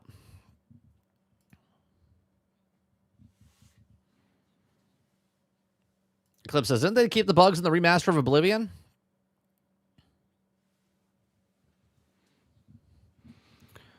Let's see. You can make it in January 30, just to see how it turns out. Yeah. I don't know how much Sora costs, though, to do it.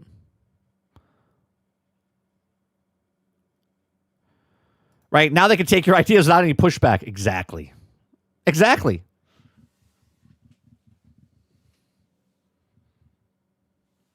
Right. Clippy was AI. Like, all of these things, AI has been around for so long.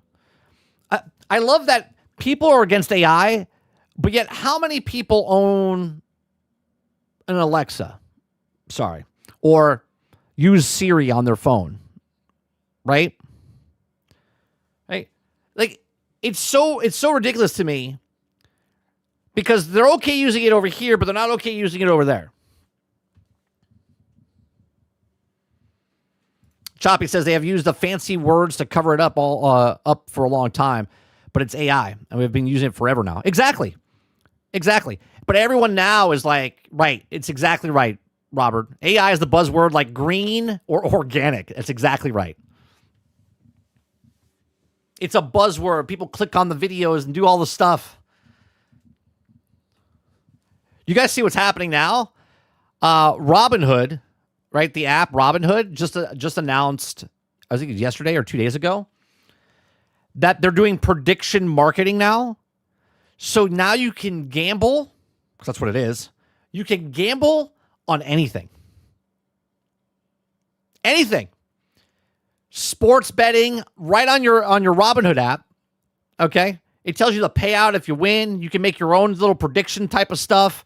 Right? News stories. You can break news stories. Like you can gamble on news stories. You can gamble on anything. Right on your Robinhood app. With AI. Right? I will be honest. I gladly give up an upgrade on my GPU if it means I can use Gemini. Gemini has saved me so much time finding the missing device cable or help me to do my own electric wiring. I used AI. We had a family function this summer. Okay. We were at Costco and I overheard someone say, oh, you could use ChatGPT to find a really good watermelon. Right. So I took a screenshot or took a picture of like 50 watermelon in a box. Okay. And I asked ChatGPT, hey, what's the best watermelon? It literally broke it down and said, this is the best what you want to look for watermelon. The best one out of this picture is the upper right-hand corner. And I was like, okay. So I grabbed this one.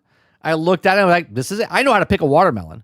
But I wanted to know if the AI knew how to pick a watermelon, right? I opened that goddamn watermelon up at the family reunion. Everyone's like, this is the best watermelon I've ever had. I went, if they only knew AI picked it.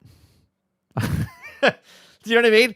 Like, if people don't know, they don't know.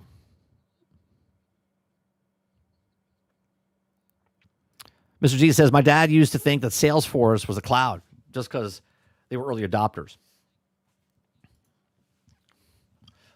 It's like, I'll never use AI. That watermelon that you just ate, AI picked that. They're like, what?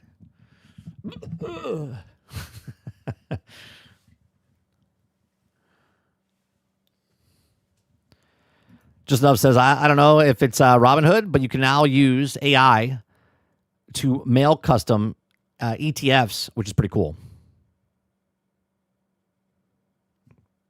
Yeah, what you do for a watermelon, if you ever want to know what a watermelon, you want the density. So what you'll do is first you want to find if it's green, but you want to have like a yellow spot on it, right? There's got to be a yellow spot on it. That's how you narrow them down. Then you pick up the ones with the yellow spot, and you want to hold it in your hand. Okay, you want to hold it in your hand, and then you just want to tap it. Okay, and you'll feel the vibration of the density of the water inside the actual watermelon. Right, so you hit it and you hear the sound and you feel the vibration of what it is, and you'll pick a perfect watermelon every single time. But I wanted to see if ChatGPT could do it, and it did, spot on. Now, obviously, if you look at a watermelon, you could turn it over and the yellow spot could be on that side. So the picture only took what it was in the box. So obviously, it's looking for parameters of, watermelon. It's programmed to know, okay, green looking for yellow spot or whatever, right? It should be this one. So there is a downside, right? For your human knowledge, you would just pick it up, turn around, see, oh, there's a yellow spot, and then you pick up that watermelon and then test it.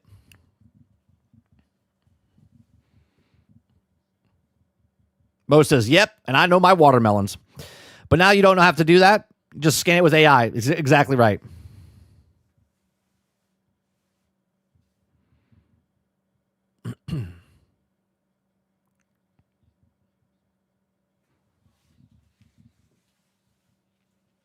You grew some watermelons in your backyard?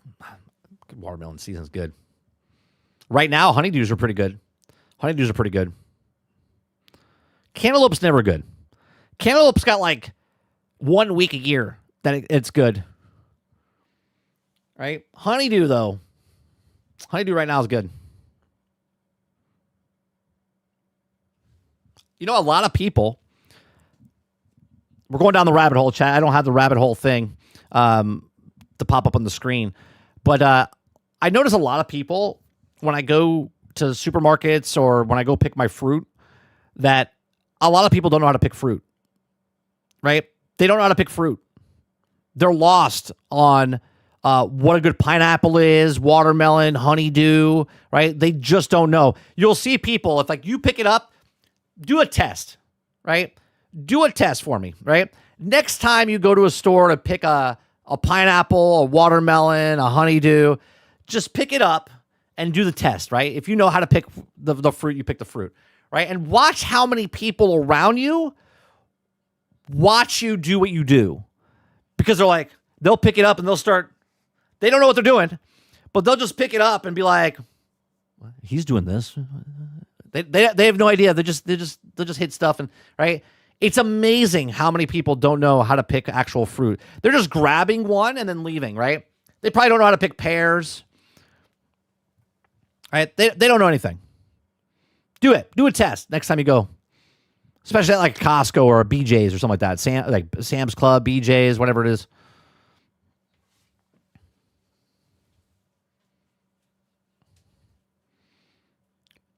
All right. Let's go to the next story. This is interesting, right? This is an interesting one. They don't know how to get eggs. That's true. Okay. The next story I want to talk about, okay, is the Oscars is moving to YouTube beginning in 2029. okay, will stream free worldwide. Now, I know a lot of people are like, who gives a shit? No one's watching the Oscars anyway. This is bigger, right? We always read between the lines, okay? Television is in trouble, okay? Television is in trouble because the Oscars is like the culmination of all things for celebrities in Hollywood and whatnot, okay? And now YouTube, which the stat on YouTube is television watching is rising, right? I have 19% of you guys right now that watch me on the television set. It used to be 3%. It used to be 3%, and now it's 19%. That's not over the last 2 years. That's this year.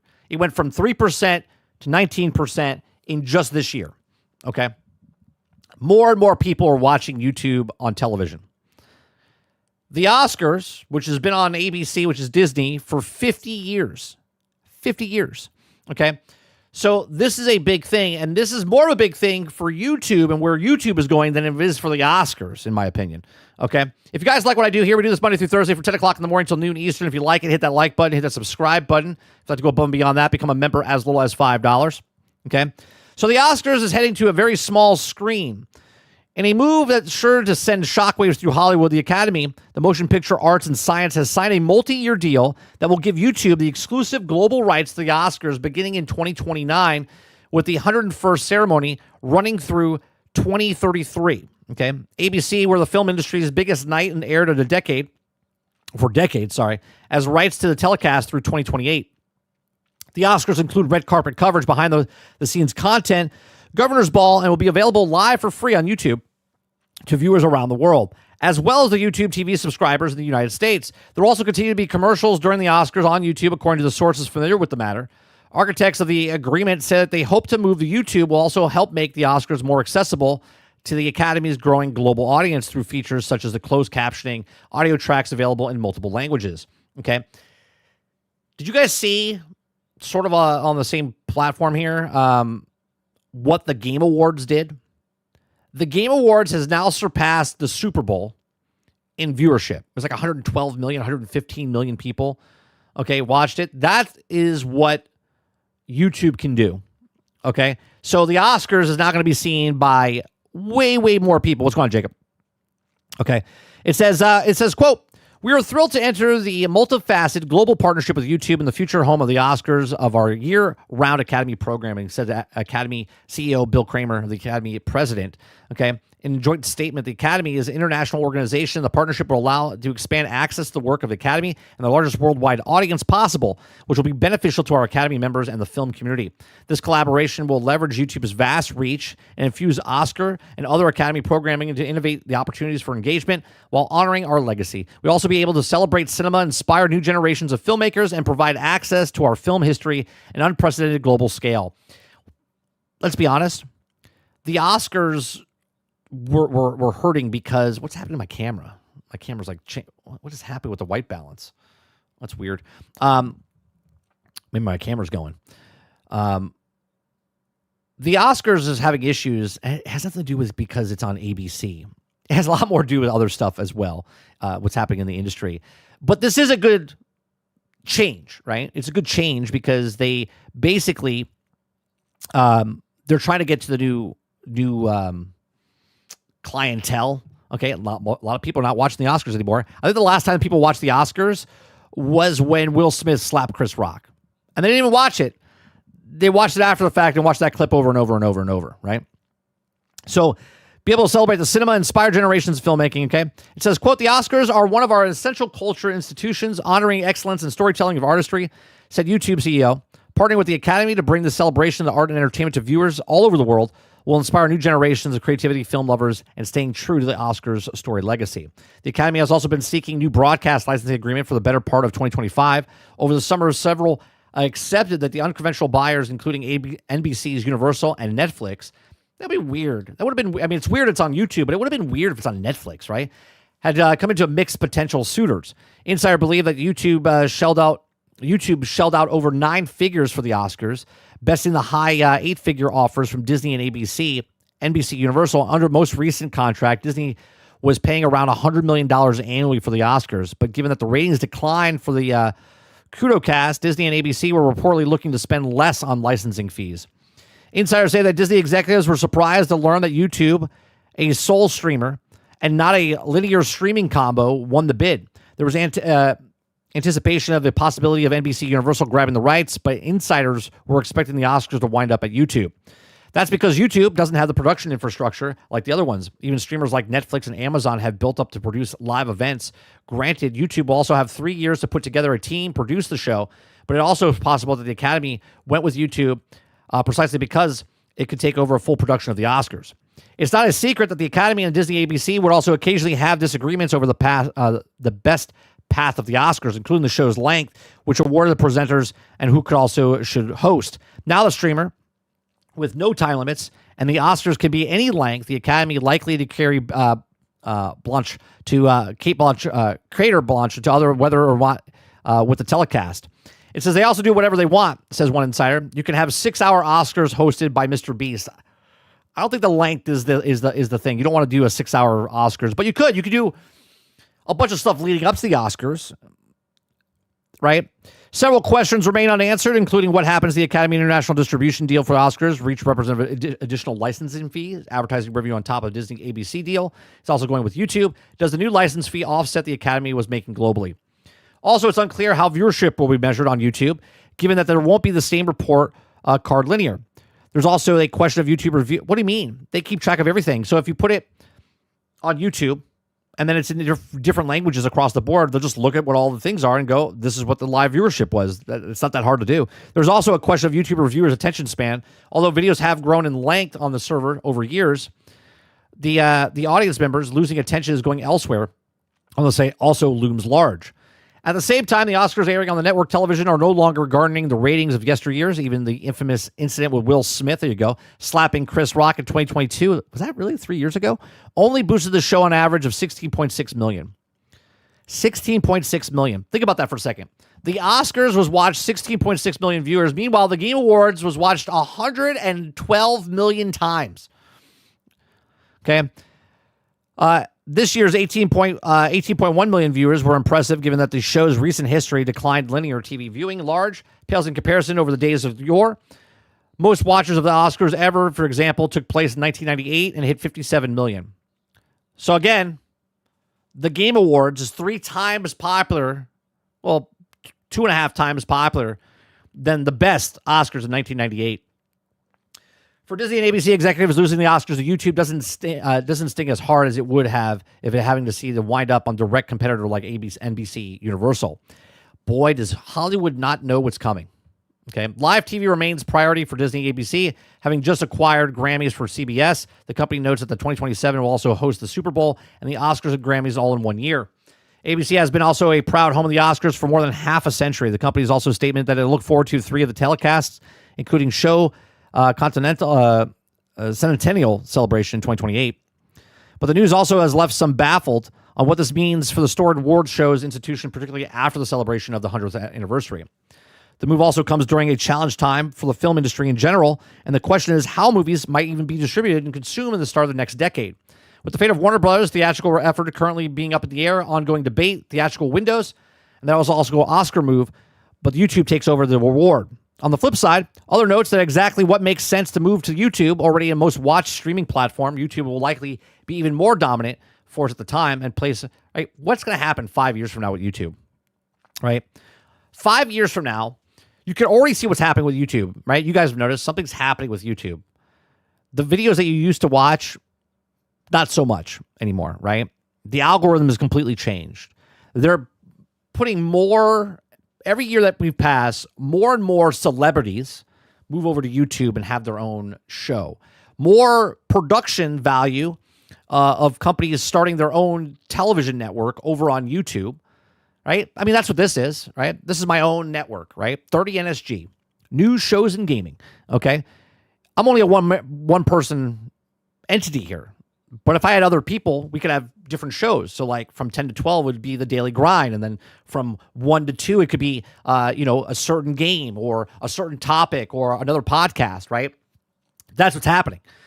But longer things and more production value things are coming to YouTube. YouTube is being watched more on television sets, and people that watch TV expect certain TV quality type stuff. If you think about it or not, you want production values to be high because you're watching on your 60-inch television set, your 75-inch television set, right? So when I do my opening of my show and people are watching, people are like, people that don't understand what I'm doing, my television background and my movie background is why I do what I do. Okay, I like doing what I do. This is why I've always done the podcast the way I did, right? See, now what I'm doing with podcast, now podcast is popular, but I did it, started 12 years ago, okay? When I was doing my show and I always made the intros to all my stuff is because I come from a television and movie background, okay? More and more people are doing intros. More and more people are doing longer shows. More and more people are doing this, what we're doing right now, right? So a lot of people, their viewership is dramatically dropping. Okay, dramatically dropping. Mine has stayed like this. When people say YouTube has changed, mine stays like this. When they say I have less viewers, mine stays like this, right? I have a vision of what I want to do. YouTube has a vision of what they want to do. I'm pretty stubborn, right? People have tried to help me to change my views, to change my show, to make it much more grand or whatever it is, but on YouTube standards. But YouTube is changing what YouTube standards are. So now that they're doing the Oscars in 4 years, okay, YouTube is bringing more actual television production over here. 5 years from now, it could be a completely different landscape, right? Completely different landscape where instead of NBC, ABC, CBS, you have Netflix and YouTube, right? Netflix and YouTube could be 5 years from now, 10 years from now, could be the only two big organizations, right? There was a time that we just read that Netflix was thinking about purchasing Disney. Netflix was going to purchase Disney, okay? If that was the case, that means Disney could be eaten up by some of the other companies. Google, okay? Netflix, Amazon, right? You know Amazon for shopping and stuff. You know Netflix for streaming movies. You know YouTube for making user content. But 5 years from now, YouTube, Netflix, and Amazon could be the NBC, CBS, and ABC of this next generation or this century. So this is a very big thing that I see, all right? Maybe it's just a 4-year deal, right? And it's no big deal, or 5-year deal, it's no big deal, and it just moves on and goes back to regular television. But we're going full circle. YouTube is becoming television. You're watching on the television, okay? More and more people are watching on television. More and more people are being conditioned or used to, and they want the production value to go up. Look at the production value for some of the people that make YouTube channels, right? Look at what Mr. Beast is doing on his channel. What is he doing for Amazon now? Okay, with the game show and stuff like that. That was a YouTuber. Now he's a freaking director, producer, and making a bunch of stuff, right? So it'll be very interesting to see what happens. I mean, again, we're 4 years out or 3 years out from this is going to be a big deal. And I guarantee you when the Oscars come to YouTube, Hollywood's going to be in a different spot. There's going to be AI stuff. You can see your first AI award winner, okay, for a movie, for television show, whatever, okay, in 3 to 4 years from now. But these are my thoughts. Let me know yours in the comment section down below. Please make sure you share, like, subscribe if you like what I do here, and please check out some of our other videos. Thanks for watching. Quintar says, Oscars equals fart sniffers. People are not excited about the movies anymore. How will they get excited for the awards? It'll happen. It'll come back. That's because you don't change the algorithm. You don't change. You don't want to fall into the following population. Right. I am what I am. People follow what I do. Amazing. Do you see what happens? Do you see what happens, chat? It's amazing.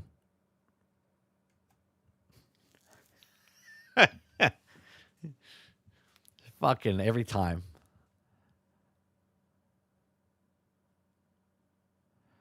Mo says, Mike, that's so true because my wife has started watching some crime shows on YouTube. Yeah. It's becoming the thing. Oh, we're not stable still. What is happening right now?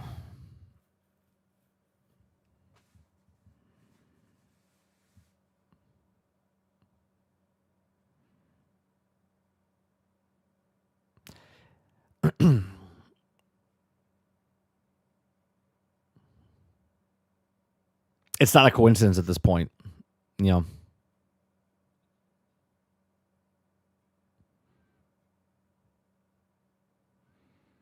I'm just silent because I'm waiting for YouTube to stop doing what it's doing.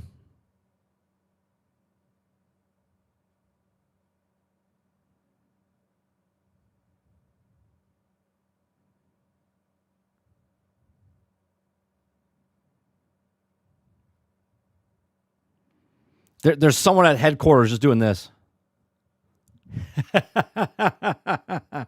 what they're doing. They're like, this guy's trying to have a career.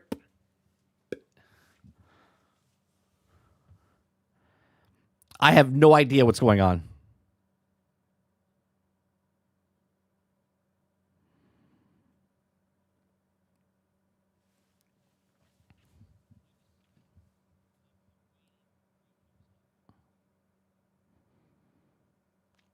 What the hell's going on with the stream 30? I don't know. Ask YouTube.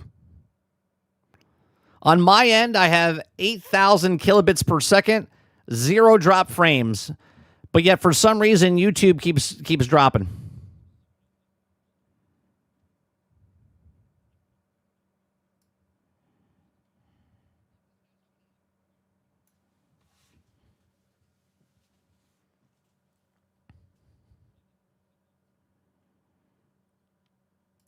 I just backed up the stream and it looks like a jump cut. Yeah, I have no idea.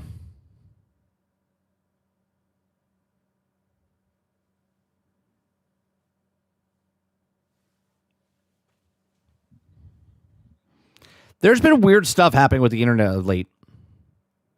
Yesterday, you guys were complaining that the chat, like people couldn't speak. It says they weren't subscribed, and then they were subscribed. I have no idea. See, I would normally get, you know, back in the day, I would get like super pissed about it, but you can't get mad about it because like, what am I supposed to do? Like me getting angry about it doesn't get anything done. So YouTube ran out of RAM, I guess. I have no idea what's going on. It looks like it's stable now, but we'll see how long that lasts.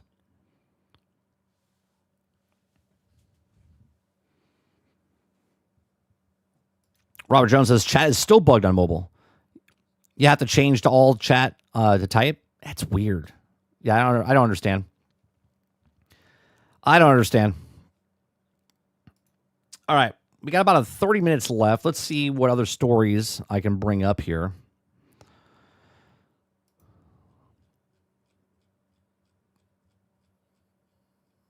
Let's see. We got... That's the Oscar stuff. We got the Starfield stuff. We got the Battlefield stuff.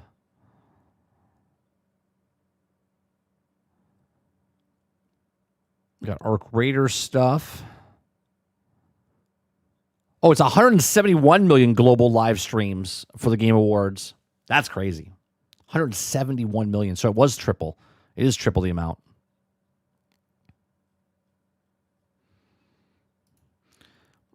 Now, let me go to Twitter. Yeah, it's not a bug for everybody though, Aku.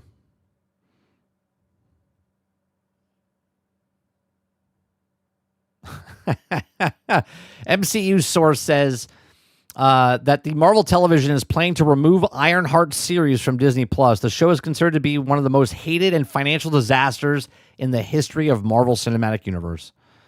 Well, congratulations, you guys did something. There you go. Oh, you know what I played yesterday? Because it was Arc Raider. It was like Arc Raiders crossover or whatever. I played the finals on console. They completely changed that game from when it first came out. I didn't really like it, but I didn't hate it either.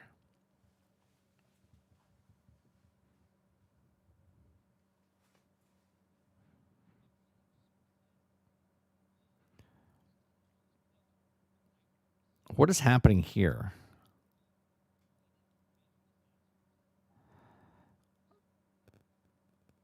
Oh, did he hit the door? Wow. Check out this clip. Check this clip out. This is a Fortnite. What's going on, Bat? This is a Fortnite clip. Okay. I think this is Sabrina Carpenter. Whatever. Anyway. So he's got the lightning gun, right? Now he pauses it, and the lightning is shooting, right? The lightning is shooting off of Sabrina Carpenter. Bouncing off of this, he runs. It hits the button. Okay, it hits the button, which then activates the door and crushes the dude. And that's how he dies.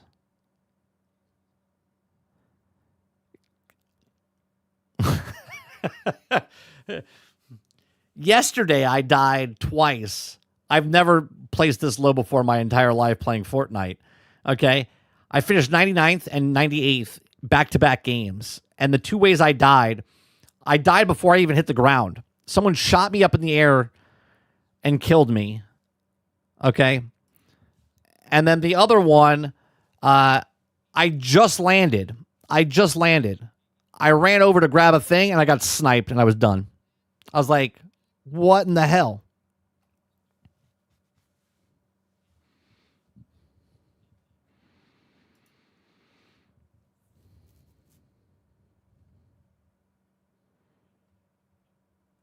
I don't think it's because they have the Game Awards. I mean, obviously, Bat, I think the viewership is bigger, obviously. But the Oscars is trying to become relevant again. And I think the Oscars know where the future's going in broadcasting, and that's YouTube. And YouTube knows that's where it's going, hence why they made the deal, because they're trying to become more legitimate as a cable network. Right? As a traditional cable network, but it's YouTube. But they're trying to bring more and more stuff over to YouTube now. Hence why they're changing what YouTube is. A lot of YouTubers are freaking out. A lot of YouTubers are freaking out on how the algorithm is working. Okay? Because now they have like 100,000 people watching them or the subscribers, but yet they only have like 10,000 views. Right? And they're like, what the hell's going on? YouTube is pushing the like smaller content creators out to more people, right? It's a weird landscape for people, right? So a lot of people are freaking out. YouTube wants to be the next big thing as far as traditional media. Even though we got away from traditional media, now they're trying to become traditional media. You know what? I got to fix my camera. I don't know why. It keeps adjusting the white balance. I want to make sure.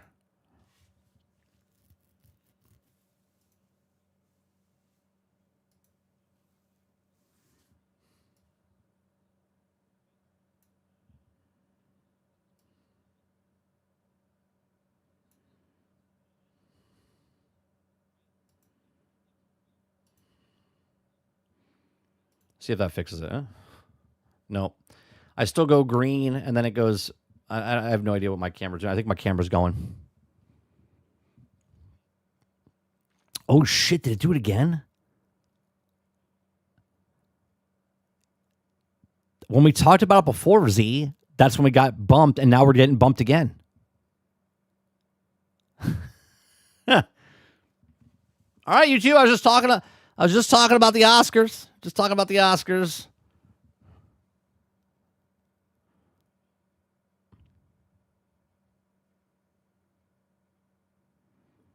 Ray says, I'm still subbed to many big channels and their content changed, so I'm not watching their videos.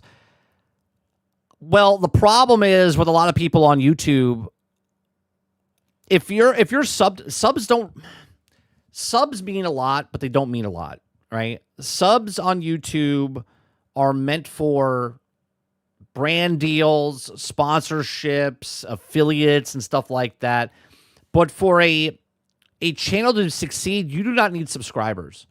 It's almost worse if you have subscribers that don't watch your stuff than it is to not have subscribers and they watch your stuff, right?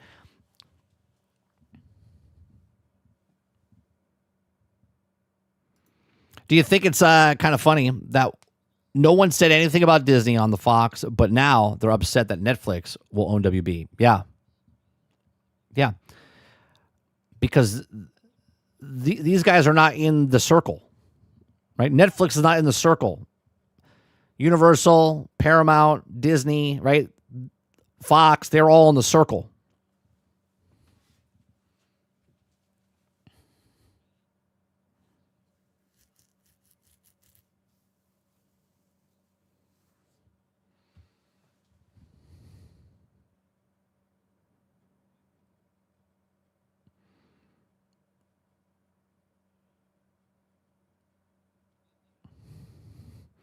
Blizzard Entertainment president, team across Blizzard entirely are gearing up for what to hope to be the biggest year yet for Blizzard. Okay. You say so?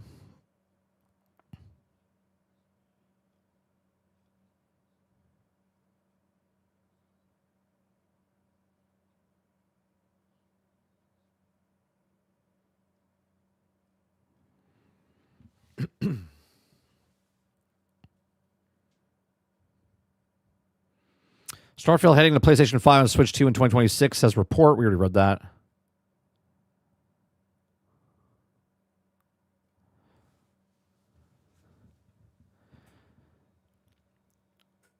Uh-oh.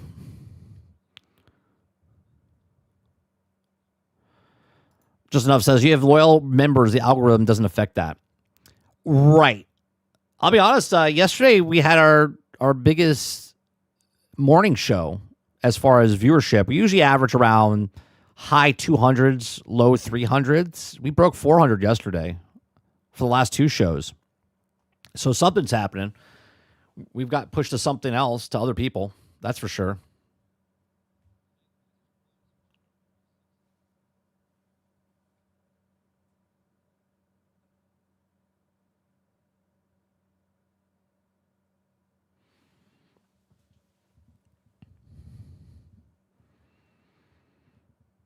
Yeah, and I'm okay if people don't want to subscribe to the channel, because if they're not going to watch, then it actually, it helps if you don't. So, new Expanse Aureus Reborn. Explore the solar system, decide where to go, visit planets, decide to tackle missions, side content. What is this? Oh, this is the Expanse. When does the Expanse come out?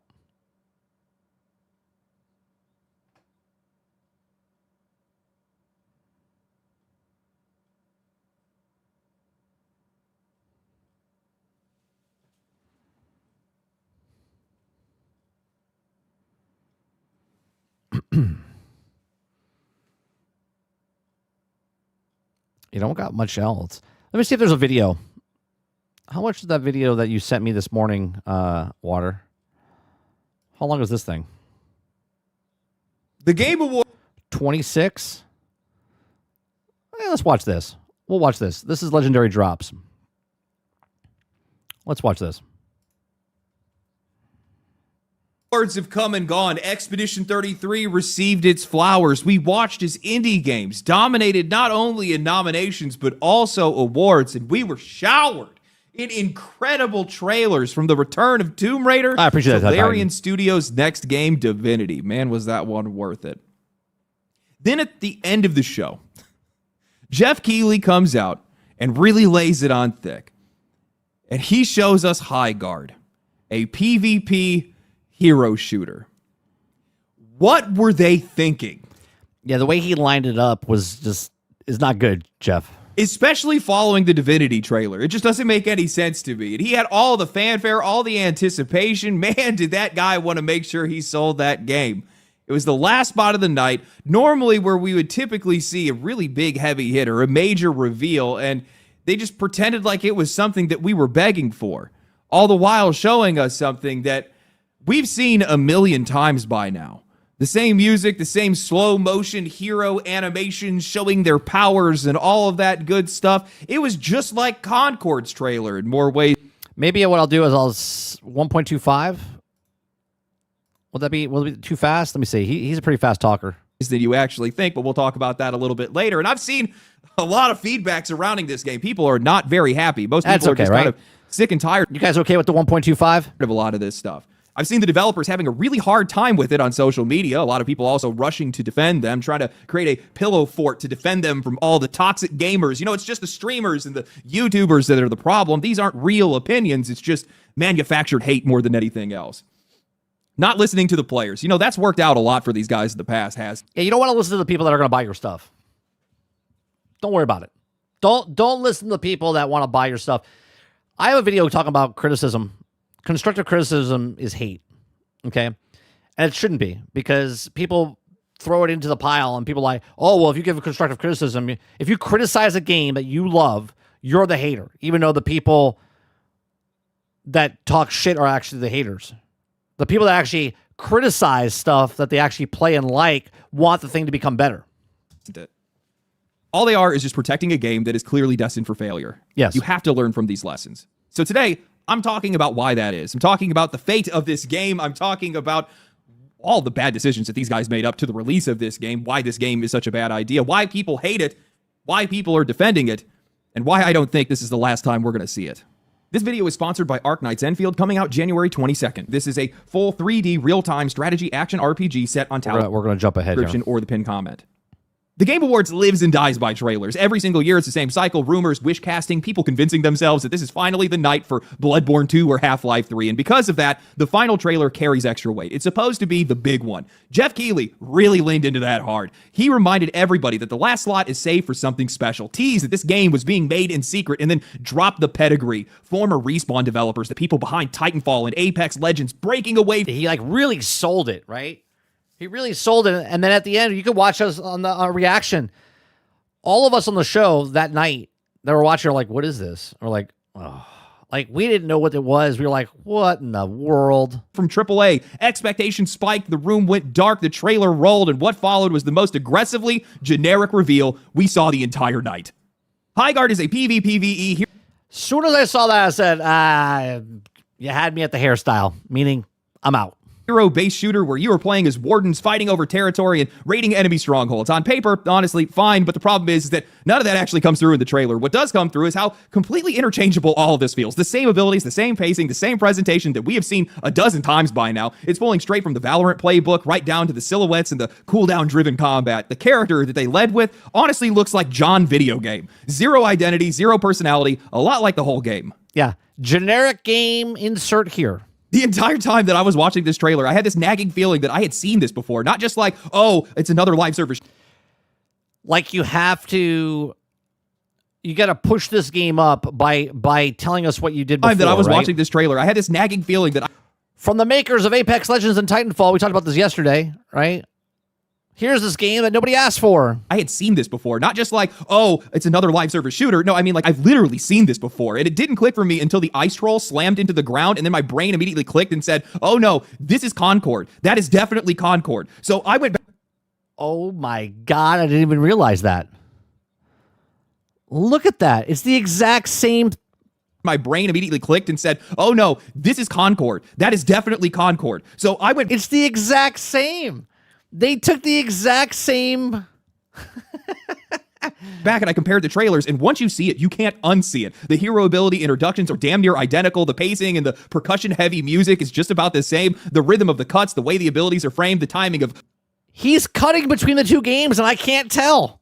Oh, look how cool this character is moments. It all lines up perfectly. If you start splicing the two trailers together, you genuinely start to lose track of which game you're watching unless you're paying close attention. I don't know if they outsource some of the same... Oh my God. assets, but you cannot wash the Concord stink off of this thing. I mean, these guys are already falling into the exact same trap that buried Concord. This is a hero shooter with completely unremarkable characters. They're not offensively bad this time. They're not hideous, but they're just safe, polished, inoffensive, and instantly forgettable. Not a single character jumps out at you or makes you say, you know what, I am curious to play them. The abilities are all things that we've seen before. The powers blur together, and yet this trailer has the nerve. You know what type of hero I would take? Here's a hero game I would accept. Are you guys ready? You might not like this. You might like it. I don't know. I would accept a hero shooter of He-Man Masters of the Universe. It won't be a big hit, but I would accept that over any generic shit like this. To say that it is a new breed of shooter when it looks exactly like 10 other games from the past year. I mean, yeah, right there, right? I have the power. And clearly, players are feeling the same way. The reaction online was immediate. People started calling it Concord 2 almost instantly. Others were furious that the game somehow got the final slot of the show. Dead on Arrival has become the default label for the game. IGN's upload is sitting at over 300,000 views right now with over 40,000 dislikes and barely 4,000. 40,000 dislikes. They should 100% put a beta out before they launch this game. Likes. The trailer is getting absolutely cooked on Dear Lord. social media, ratioed and reposts, side-by-side comparisons everywhere. Characters are getting dragged for looking like knockoff versions of Oh my God. It does look like fucking Overwatch. existing heroes, like the sniper, who is basically just a blonde version of Anna from Overwatch. And then you've got Tomb Raider developers that are getting universal praise right now for revealing that they've been working on the game, while Highguard developers are announcing that they can finally talk about theirs, and they are being met with nothing but backlash, to the point that some of them are just straight up going private. So yeah. Look, make a game, sell a game. If you think that the thing that you're putting out is good, then put it out. Right? The product speaks for itself. If people put this in their system and play it for free, and they're like, you know what, this is actually a really good game, it might get some word of mouth. It might pick up some steam, right? I mean, it's a free-to-play game, right? So they don't need sales. They just need people to play it. So if it's a fun game to play, then maybe people would play it. Not a great response, and definitely not the one you're hoping for after spending some serious money on putting your trailer on the biggest stage in the entire industry. The Game Awards now reportedly pulls in more viewers than the Super Bowl, and getting your trailer on the show is not cheap. Anywhere from $450,000 to over $1 million, depending on its length. That's before we factor in how much it costs for them to buy out the final slot of the night, the spot that's reserved for the biggest, most anticipated reveals. That is an insane gamble, and in this case, it is completely blown up in their face. Now, I've heard some people say that the trailer placement is the problem, and sure, I guess kind of. I mean, if this thing had shown up earlier in the night, there wouldn't have been nearly as much anticipation. Didn't they say it was free to play, Travis? In the trailer? Didn't they say it was free to play on the trailer? That was riding behind it, and also it probably wouldn't have been directly contrasted to some of the genuinely exciting reveals that we had seen. I mean, how do you follow up that Divinity trailer? But let's be honest here, regardless of where that trailer was placed, it still would have been just as forgettable. The backlash here is not some mystery puzzle that the internet needs to solve. The biggest issue that we have is the expectations that this studio set for themselves. This is supposed to be an independent studio, a breakaway team, former EA employees, more importantly, former Titanfall developers branching off to go and do their own. Yeah, they said free to play in the actual trailer. Thing. And what do they come back with? This is my point. You literally just said it won't be free to play. I'll put money on it. How much money you want to put on it, Travis? How much money you want to put on it? The safest, most corporate thing imaginable. The kind of live service hero shooter that we have come to expect from moronic and repetitive AAA publishers following the tail of everyone else, not from a studio that escaped that system. And that's the part that makes no sense to me. And this is likely what pissed people off the most. You escaped. You are free. You're supposed to be the ones that are making games for us, not for the fucking machine. Why wouldn't you make something actually different? Something that players clearly want. You fly the flag of Titanfall for the reputation it gives you, but not for the meaning behind it. The audience behind that game did not disappear. It's been ignored.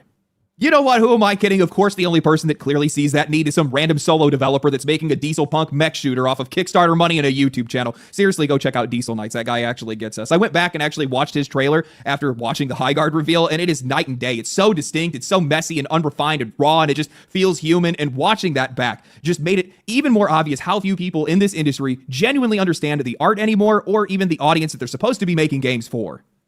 Highguard takes absolutely no creative risk, none at all. The only thing that they're doing is just gambling with their own financial security at this point. This thing plays it as safe as humanly possible. It's just another PvPvE live service game wearing the skin of past achievements, trading almost entirely on, hey, remember what we used to work on? And it's like I said before when we first saw Concord. When a game introduces itself as from the former developers of, especially from studios like Bungie, Activision, or EA, that's basically become a red flag for me. Not always. There are some outliers. Embark Studios is an obvious one. But more often than not, there is a reason that they are former developers. And in this case, they couldn't even spot the warning signs in their own game, let alone stay in step with what players are actually into right now, or even learn from the pile of failed live service launches that we've already seen just this year.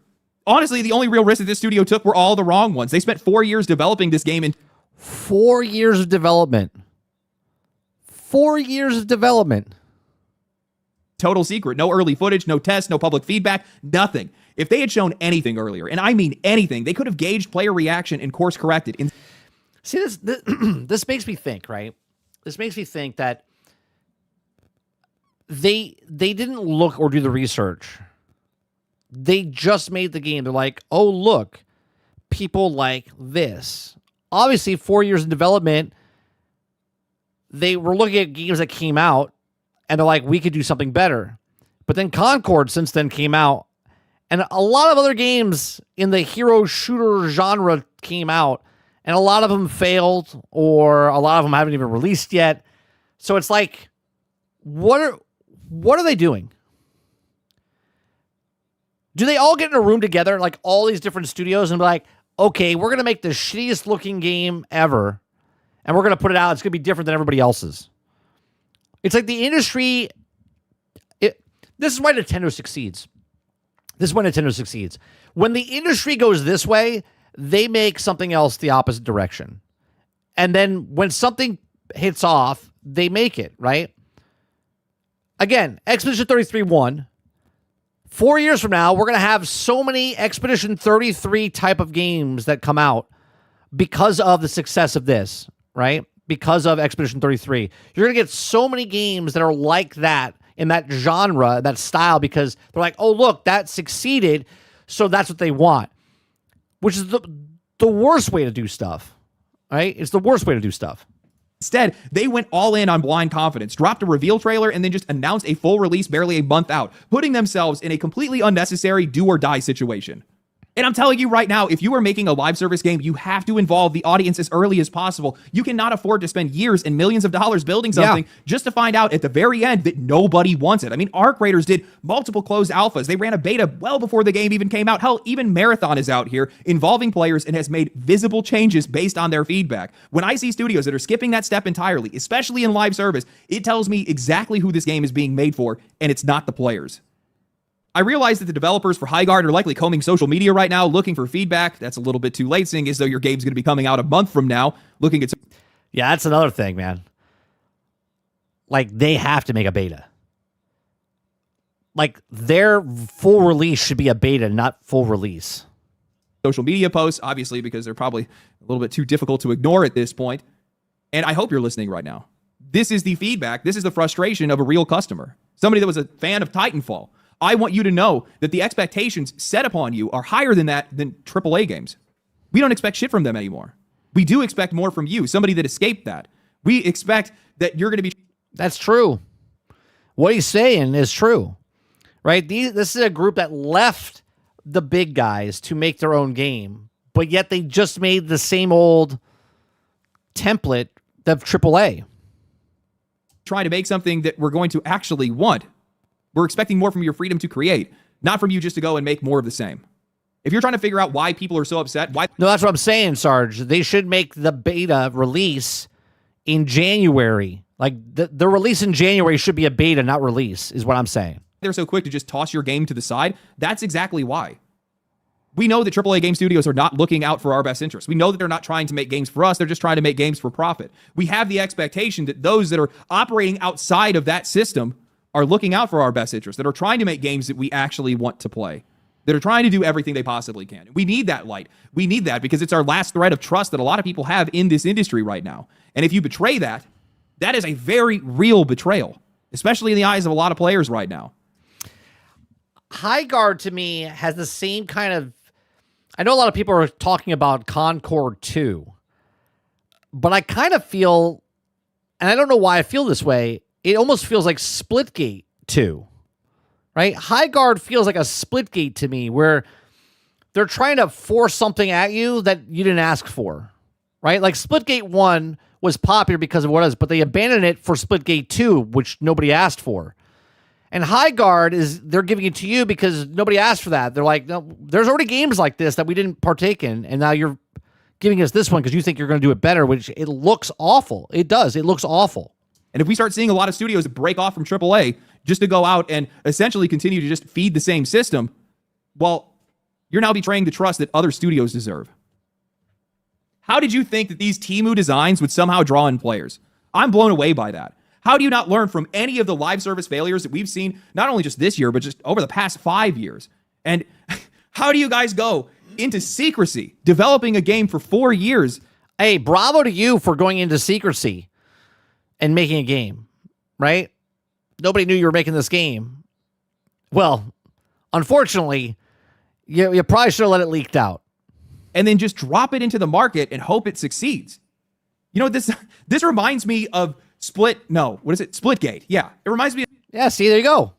Splitgate. They had a really cool concept. They had their, arena. Yeah, that's exactly shooter. right. People really enjoyed it. And then these guys sold out and wanted to be just like AAA, killed their original game. Yes. And then went and made a live service battle royale. Yes. He gets it. He gets it. I don't know what it is. It's like this.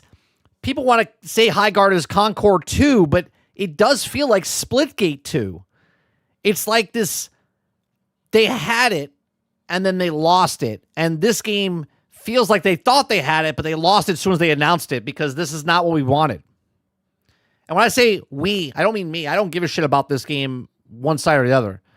It's just the industry doesn't want generic slop. We know what you're doing. We know what you want. We can smell you a mile away. We don't want to have anything to do with it. I've seen I agree. a lot of people already rushing to come and defend this developer and all the different developers that are working for them, trying to say that it's all fake outrage. It's just streamers and YouTubers that are feeding people their opinions. The game you showed, I have no interest in. So I'm just telling you how I feel, right? Just like everybody else. Like, you see something, you might like it. You might like Highguard. Man, I can't wait for Highguard. That's okay to say, right? But if I say I don't like Highguard, everyone's like, oh, you guys are just hating. Like, go fuck yourself, right? I'm allowed to say what I don't like and what I'm not interested in. You're allowed to say what you're interested in. That's how things work. See, the end story, though, is how do you make money? If there's less people interested than more interested in your game, well, then you failed because you're looking for a player base. And if the player and the people that are vocal are like, this is not it, man. We're not looking for games like this, right? Come up with something better. Better luck next time. It's based, by the way, as long as you're getting those opinions from the right people. That it's all just hate for the sake of hate. And what that ignores is that this outrage, or maybe not the outrage itself, but the frustration is not manufactured. It's not artificial. It is very real, and you have to be listening to it. Exactly. And if this industry continues to dismiss it, if people continue to protect these developers, we're going to keep seeing this happen over and over again. Battlefield 5, right? We're like, it doesn't look good. They're like, well, if you don't like it, don't buy it. Okay, we didn't buy it. Then they complained about it. Then they came back with Battlefield 2042. Well, guess what? Nobody bought that either. And then they finally had Battlefield 6. You're welcome. You're welcome that the people that didn't buy the game made the game that you did like better after time. And I think that's going to keep happening. It's actually kind of wild right now looking around and seeing. No, I haven't seen this video. This was submitted. Look, I'll show you. This was submitted by Water this morning at 9:25 a.m. I have not seen this video. Most of Games Media is more or less in agreement on this. I don't even Not know when he defending made the this. game, not running 2 days interference, ago. just documenting what's happening. And honestly, that is refreshing. It feels like a rare moment where this industry is starting to remember who it actually serves, the players, not itself. But on social media, it is a completely different story. You have people that are rushing to gas up these developers, telling them to just ignore the criticism, dismissing all the backlash outright. And once again, this feels eerily similar to Concord. I really started to notice it when I saw a post from one of the developers who had gone protected, constantly retweeting praise, amplifying a handful of positive takes, feeding into this idea that the outrage isn't real, that people just need to calm down, stop reacting, and that none of this is justified. And then you got a handful of pundits that are out there that are piling up. This is not, it's not hate. It's just, you look at the game and you're like, it's not it. I always say the smell test. Later, Aku. Right? Right? You like something, you don't like something. There's a green pair of shoes and a blue pair of shoes and a red pair of shoes. I'm like, those green shoes look like shit. I like the blue ones. Oh, you're just a hater of green. No, I just don't like the green ones. Right? Like, that's what it is. On openly patronizing players for just having opinions. One example that really stuck out to me was a former IGN writer, Fran Mirabella, who had posted a video criticizing the reaction to Highguard, first writing an opening saying, Unscripted vent, exhausted by predictable drama gamer reactions over High Guard. You gotta be pretty dumb to compare this to Concord and think that the gameplay is anything like it. Can we go back to playing games with Unscripted vet, exhausted, predictable drama, gamer reaction over play. I swear to God. What are we doing here, Fran? You gotta be pretty dumb to compare the Concord and think gameplay is anything like it. No. See, this is exactly what they don't understand. When people said that Battlefield 6 is like Call of Duty, everyone's like, it's nothing like Call of Duty, right? These people have no critical thinking skills whatsoever when it comes to, we're not saying that Battlefield 6 is Call of Duty. We're saying that they're going for the Call of Duty crowd, so they made the game feel like Call of Duty, okay? This is exactly what's happening here. You gotta be pretty dumb to compare Concord and think the gameplay is anything like it. Okay. If you say so. Before we place 50-50 bets on their doom and trashing the artist's vision? My favorite part about this High Guard stuff is that everybody talking about this nonsense with Concord has like clearly never played Concord and doesn't even understand. Nobody played Concord. 2,700, 2,600, less than 2,700 people played it. Less than 2,700 people played this game. And the gameplay that they're seeing. There's a bit of hyperbole there. People are just overreacting, but like nobody played Concord, right? I did, by the way. What kind of flex is that? What kind of flex is that? Nobody played Concord. I did, by the way. Okay. But now they just want to listen to their favorite streamers and whine about, oh man, this looks. You are a streamer. The way. But now they just want to listen to their favorite streamers.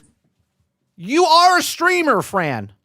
You worked for IGN. You worked for Kind of Funny. You are a streamer. You've been streaming for like 6 years on Twitch and YouTube. So let me get this straight. They listen to their favorite streamer, and that's wrong. But if they listen to you, it's right. Get the fuck out of here. And whine about, oh man, this looks like trash, bro. It looks so like unoriginal. What are you talking about? Yes, I definitely think you can see a lot of these Apex inspirations and all that stuff, but like this is clearly, you know, a PvP game with these PvE elements, right? You got all of these PvE elements going on, and it looks like what it's going to be, right? You can have these PvP clash points. You're trying to make it to the end, but you're doing stuff like, you know, blowing up buildings, setting off like reactors. You have powers where you're like smashing through stuff. You've got to get keys maybe to get through next sections. Like, it's not a bad idea. So like, No, it's not a bad idea. It's just poorly executed. I don't know what everybody's whining about without playing it, but I'm just so exhausted with, you know, that part of the gaming discussion. At Fran is old, Sarge. Or older. Fran's in his 40s, I believe. this point, it's ridiculous, man. I don't know if it's going to be any good, but, you know, maybe we should play it and hear about people playing it first before. Well, that's fine. We can play it. But we're giving our examples and what we thought based off what they showed. And what they showed, it doesn't look good. We start calling it Concord. And again, like you. So that's what he's offended by.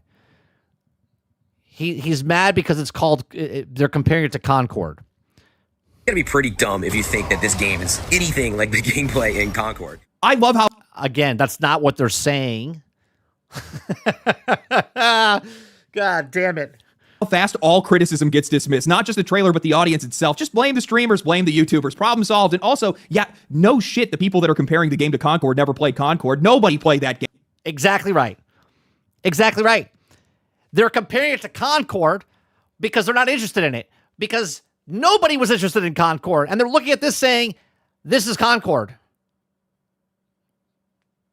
Like, if you can't understand the concept of why people are calling it Concord, it's not because it's exactly one-to-one of Concord. It's because no one's fucking interested in it. Less than 25,000 people even bought. That is the meme. The meme is Concord. No one's interested in it. It's the next Concord. People that are comparing the game to Concord never played Concord. Nobody played that game. Less than 25,000 people even bought it, and it was shut down in under a week. Yeah. That should have been... No, it was 2 weeks. It was 13 weeks. 13 days. 13 days. The lesson right there. When players decide that they don't like what they're seeing, they just don't show up. They didn't give Concord a chance, and if they're reacting the exact same way right now, the ending is already written unless you change it. And nobody played Concord. I did, by the way. What a line. Yeah, what is that line? What is that line? What kind of flex is that? So what? Because you're one of the 25,000 people that played the game, you're like the immaculate person to listen to? Well, no one can say it's Concord but me because I played Concord. Only I can tell you that it's like Concord or not Concord because I was one of the 25,000 people to play it. Congratulations. That is incredibly pretentious, by the way, as if that gives you any higher understanding of the reveal. This is a criticism about what was shown, and instead of just dealing with that, you immediately start jumping to talking about mechanics that the trailer never even explained. Keys, PvE systems, clash points, stuff that you're just filling in yourself because you feel like it needs to be there to be able to justify your point. Then you turn around and tell the players that they need to wait and give the game a chance? No, we don't need to. Yeah, that's not how it works. That's not how it works. Oh, someone's a complete asshole to me. Oh, give him a chance. You got to talk to him a little bit more and find out what he is. Give him a chance. That doesn't have to work that way. You're an asshole. First impressions are everything. Your first impression of this game is Concord. Wait, this was the chance. This was the moment where you got to show the people. Exactly right. Wait and give the game a chance? No, we don't need to wait. This was the chance. This was the moment where you got to show the people what the game was, and exactly they honestly reacted in the way that you saw, and treating that reaction like anything else, treating it like it's illegitimate in some way, is exactly how we get games like Concord. Game developers, if you are watching this right now, do not under any circumstances ever listen to people like this. Do not listen to the people that are trying to protect you. Listen to the people that are trying to criticize. Exactly. Legendary drops. Constructive criticism. Go look at my video. Go watch my video of constructive criticism. You. Gamers do not always articulate their criticisms well. Sometimes it's going to come out cynical, hostile, even ugly at times, but it is your job to extract the signal from the noise instead of getting offended by it. I'm going to hit you guys with some pretty heavy truth. You are not just making art, you are making consumer products, something that is meant to be sold, played, monetized, and sustained. When feedback at this scale is... I make syrup. My company makes syrup. It's got the coolest bottle ever made. The syrup tastes like shit. Well, our bottle looks fantastic. Great. The syrup tastes like shit. The feedback is they don't like our bottle. No, they don't like the syrup in the bottle because your syrup tastes like shit. Right? They don't remove the stuff that they're like, what don't they like? We have the best bottle in the business for syrup. No, they don't like the syrup in the bottle. I don't understand. So overwhelmingly negative. People that are telling you that it's fine or that the players are wrong are not helping you. They're not trying to save your studio. They are setting you up for failure. The people that are rushing to defend you right now are not doing it because they care about your games. They are doing it because it makes them feel better, because it feeds their sense of moral superiority. You can hear the contempt in the way that we're helping you. Do you understand what writers have to go through? Do you know why good writing is hard to find? Because so many people that are looking at people's writing don't want to tell them their writing fucking sucks. It's that simple. Do you know why editors exist? They look at it and go, I don't like your paragraph. Go back and do it again because it doesn't make sense. It's not good. Well, I'm gonna do it anyway. Great. There you go. All right, have fun. Right? And they're like, how come my book didn't sell?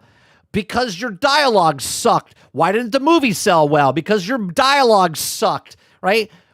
People that are giving you feedback, you take it and then fix the thing to make it better. Okay? Unfortunately, for video games, okay, if you ever make something, don't ever show your mom or dad or your sibling or your friends. They will not tell you the truth. They don't want to hurt your feelings. They don't want to hurt your feels. Okay? You take your something, you show it to a complete stranger and say, do you like this? Is my drawing good? And you go, no, I don't like that. I don't like this. I don't like that. Then you as the artist take that back and go, all right, well, he didn't like that, right? And go show it to someone else and see what they say. If they say the exact same thing, guess what? That's the problem. You need to fix it.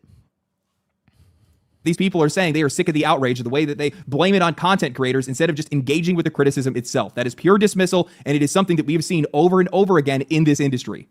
Content creators do not create taste. We do not manufacture opinions. We amplify what is already there. We are a lightning rod for public sentiment, not a source of it. And this idea, especially common in games journalism, that outrage content is what makes people popular, it's just wrong. It always has been. That stuff never lasts. I do not tell people what to think. People do not take my word as gospel. They watch because something I am saying is lining up with what they already feel. That resonance is what creates that audience. Not manipulation, not outrage farming, just recognition. And pretending otherwise is a convenient way for you to avoid dealing with why so many people. You know what I love about this whole video? He's showing more Titanfall content than actual High Guard trailer. You know what I mean? Because people would tune out if they showed the High Guard trailer. People are reacting the same way at the same time.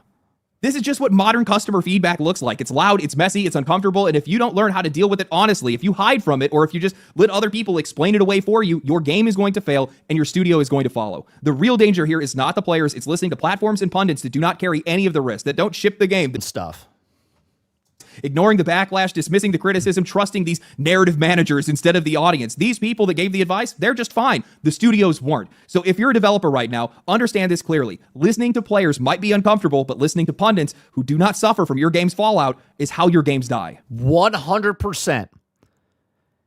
If you're making a game for people to buy and play, then you better fucking listen to the people that may buy your game and play your game. Because if you're listening to the fluffers, okay, that, oh, everything you do is so good, so great, it's amazing, it's the best, this is the greatest thing I've ever seen, right? Your game will fail. I've talked about this in a lot of other videos, but live service right now is an incredibly dangerous space to step into. I understand why studios are chasing it, the money, the visibility, the upside when it all works, but as this industry continues to get more crowded, as more teams step in to keep copying and pasting the same designs, as attention and spending get tighter, these games are going to come under harsher and harsher scrutiny and far more visceral. Especially when games are $70, $80. Now, this is a free-to-play game. Backlash, and these guys are earning it. And if it's free, and people are like, nah, I'm good.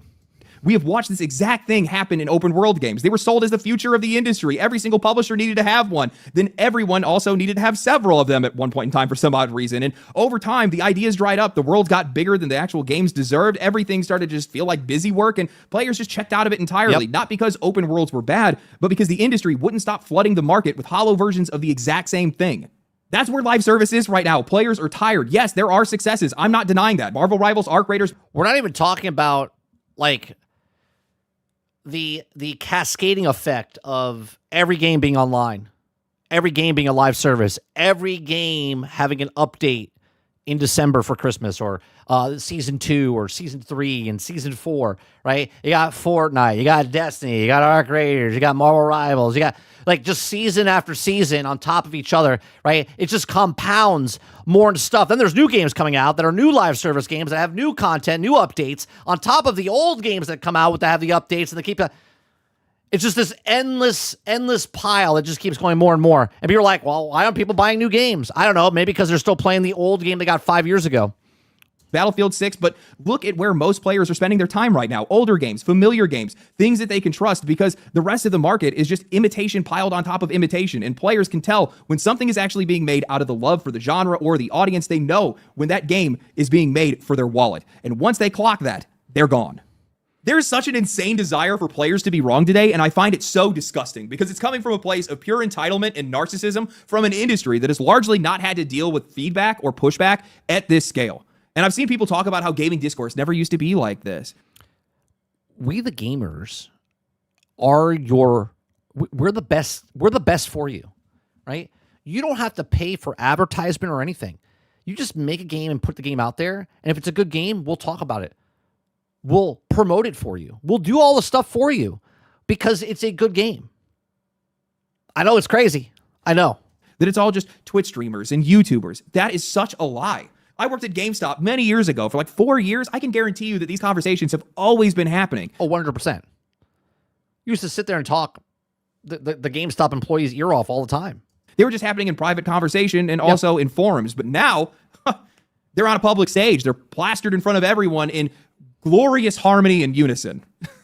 And these guys just don't know how to be able to deal with that. You have to understand that players today will do anything they possibly can. They will say anything they can to make sure that the games they want to play come out and the games they don't want to play disappear. But yeah, hence why when certain genres take off, is because the people playing that genre want more of that genre. I do my best to try to communicate in these videos that any of the topics that I discuss or how I even discuss them is never coming from a place of spite, usually.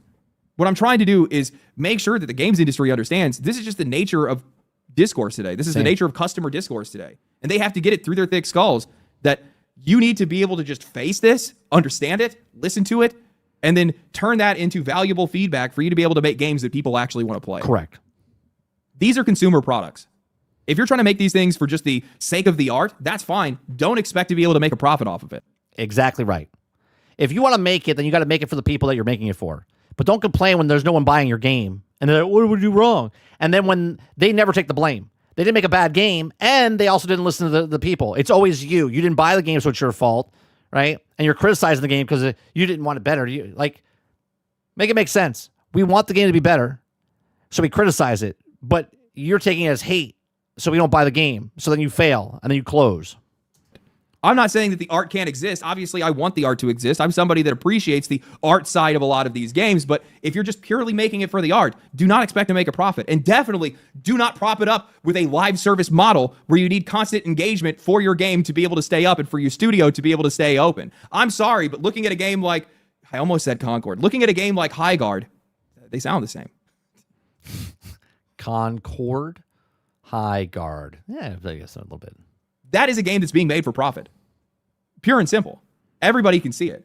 You do not make a free-to-play game if that's not your aim. Everybody knows that. And artistry is definitely not the aim for these guys. Otherwise, they wouldn't have made the characters look like they do. So I don't know what you're talking about there. My best advice for High Guard is when this game goes to its release, make that a beta instead, and then I agree. Push the release indefinitely until you can get a handle on what player feedback is on 100%. But they're not going to do that. They're going to release it. What players are actually looking for until you can actually get some heroes that people are actually going to be interested in. Now, I could be wrong. For some odd reason, this could come to release and it ends up being the best game ever because these guys just somehow Nah, I gave it the smell test. It's not going to be the best game ever.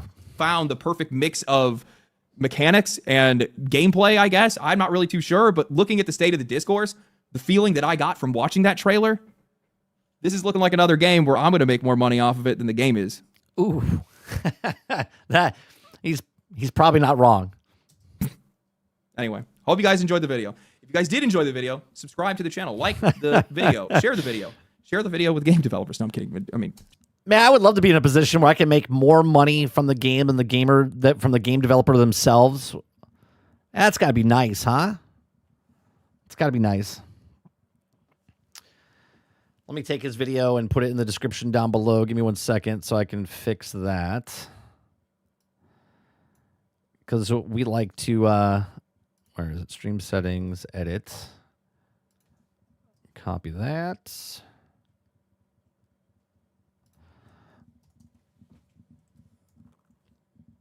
Legendary drop.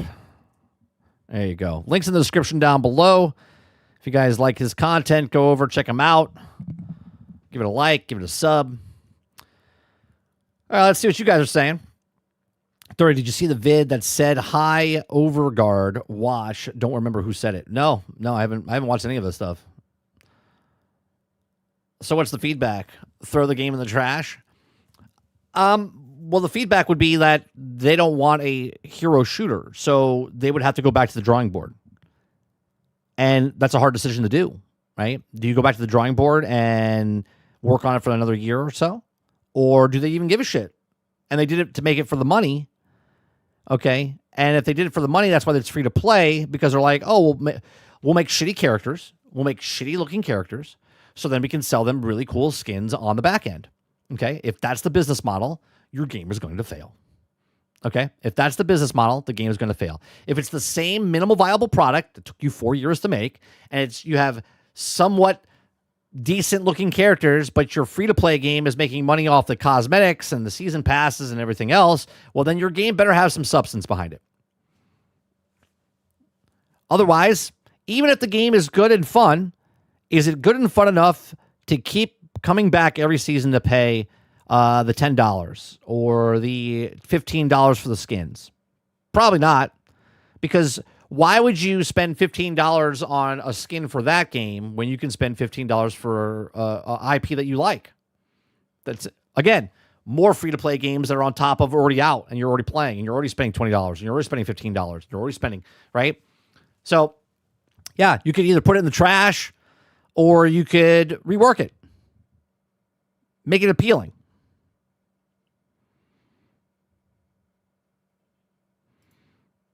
Travis says, I think the feedback is we're sick of the genre. I don't know if we're sick of the genre. I think we're sick of the same attempts over and over. Sarge says 4 years of a hero shooter that is bland and the same as the rest of the sounds like a waste of 4 years. Yeah, that's a bleak thing to look at, right? As a developer, like what the fuck did I just spend 4 years of my life doing? Well, you learned from there not to do something like that.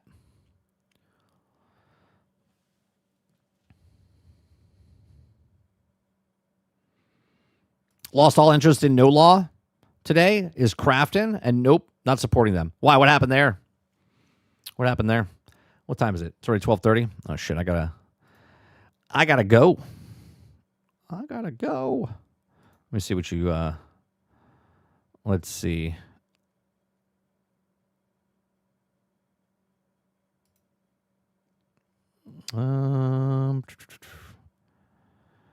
Would you give me 30 sequel to 2023's most underrated RPG is a Gunnar Bliss says developer. Sequel to underrated RPG. I'll have to look at that. Maybe we'll speak about that tonight.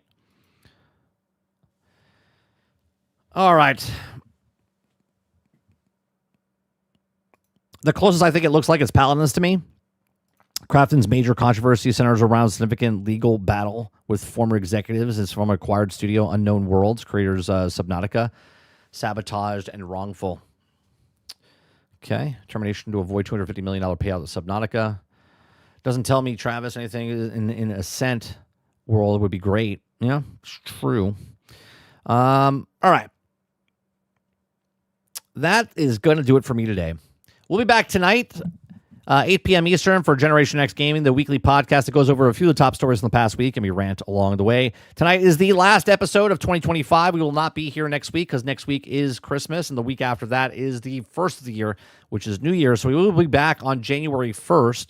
I don't know if Sarge will be here because he might be drunk after New Year's, but I will be here on Generation X Gaming on the episode, will be 471, I think, is because 470 is tonight, I think, right? 470 is tonight, and then 471 will be the next episode after that in the new year for our start of our 12th season, 12th year doing it. Appreciate it very much. Hit that like button, hit that subscribe button. If you'd like to go above and beyond that, become a member as little as $5. I do appreciate you very much for coming out and hanging out with us. If you're over on Twitch, hit that follow button over there. If you're over on YouTube, you can hit the subscribe button. You can also become a member as little as $5, like I said.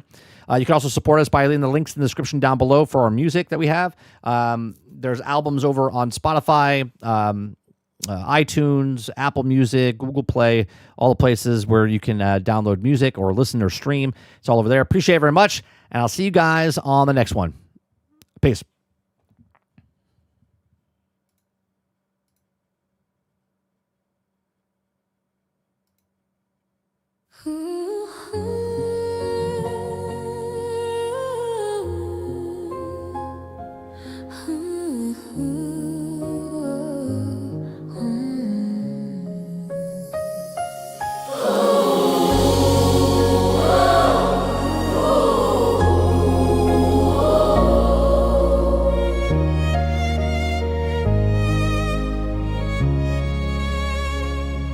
Silent night, servers down. All the gamers wear a frown. Package lost on Christmas Eve. No one knows what to believe. Console lights are fading slow. Santa's stuck in Logan Woe. Stockings hung with care tonight. Controllers idle, screens are wide. Friends are waiting, squads in queue. Messages just say retry to. Even Discord's gone to sleep. Servers promise but don't keep.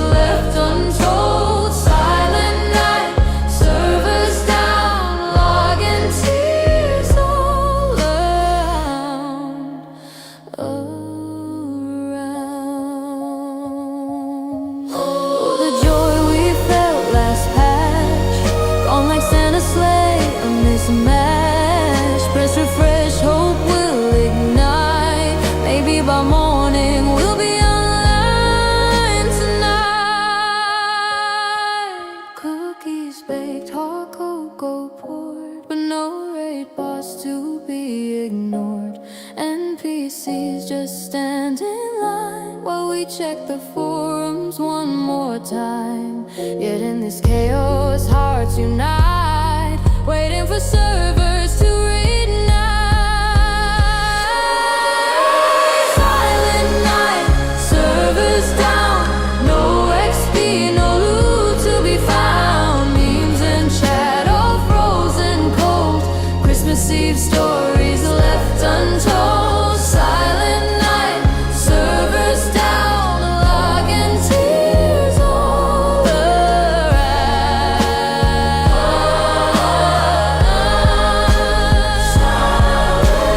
Silent night, servers down. Maybe tomorrow we'll log back in. Silent night, servers down. Silent night, servers down. Merry Christmas, glitches and all.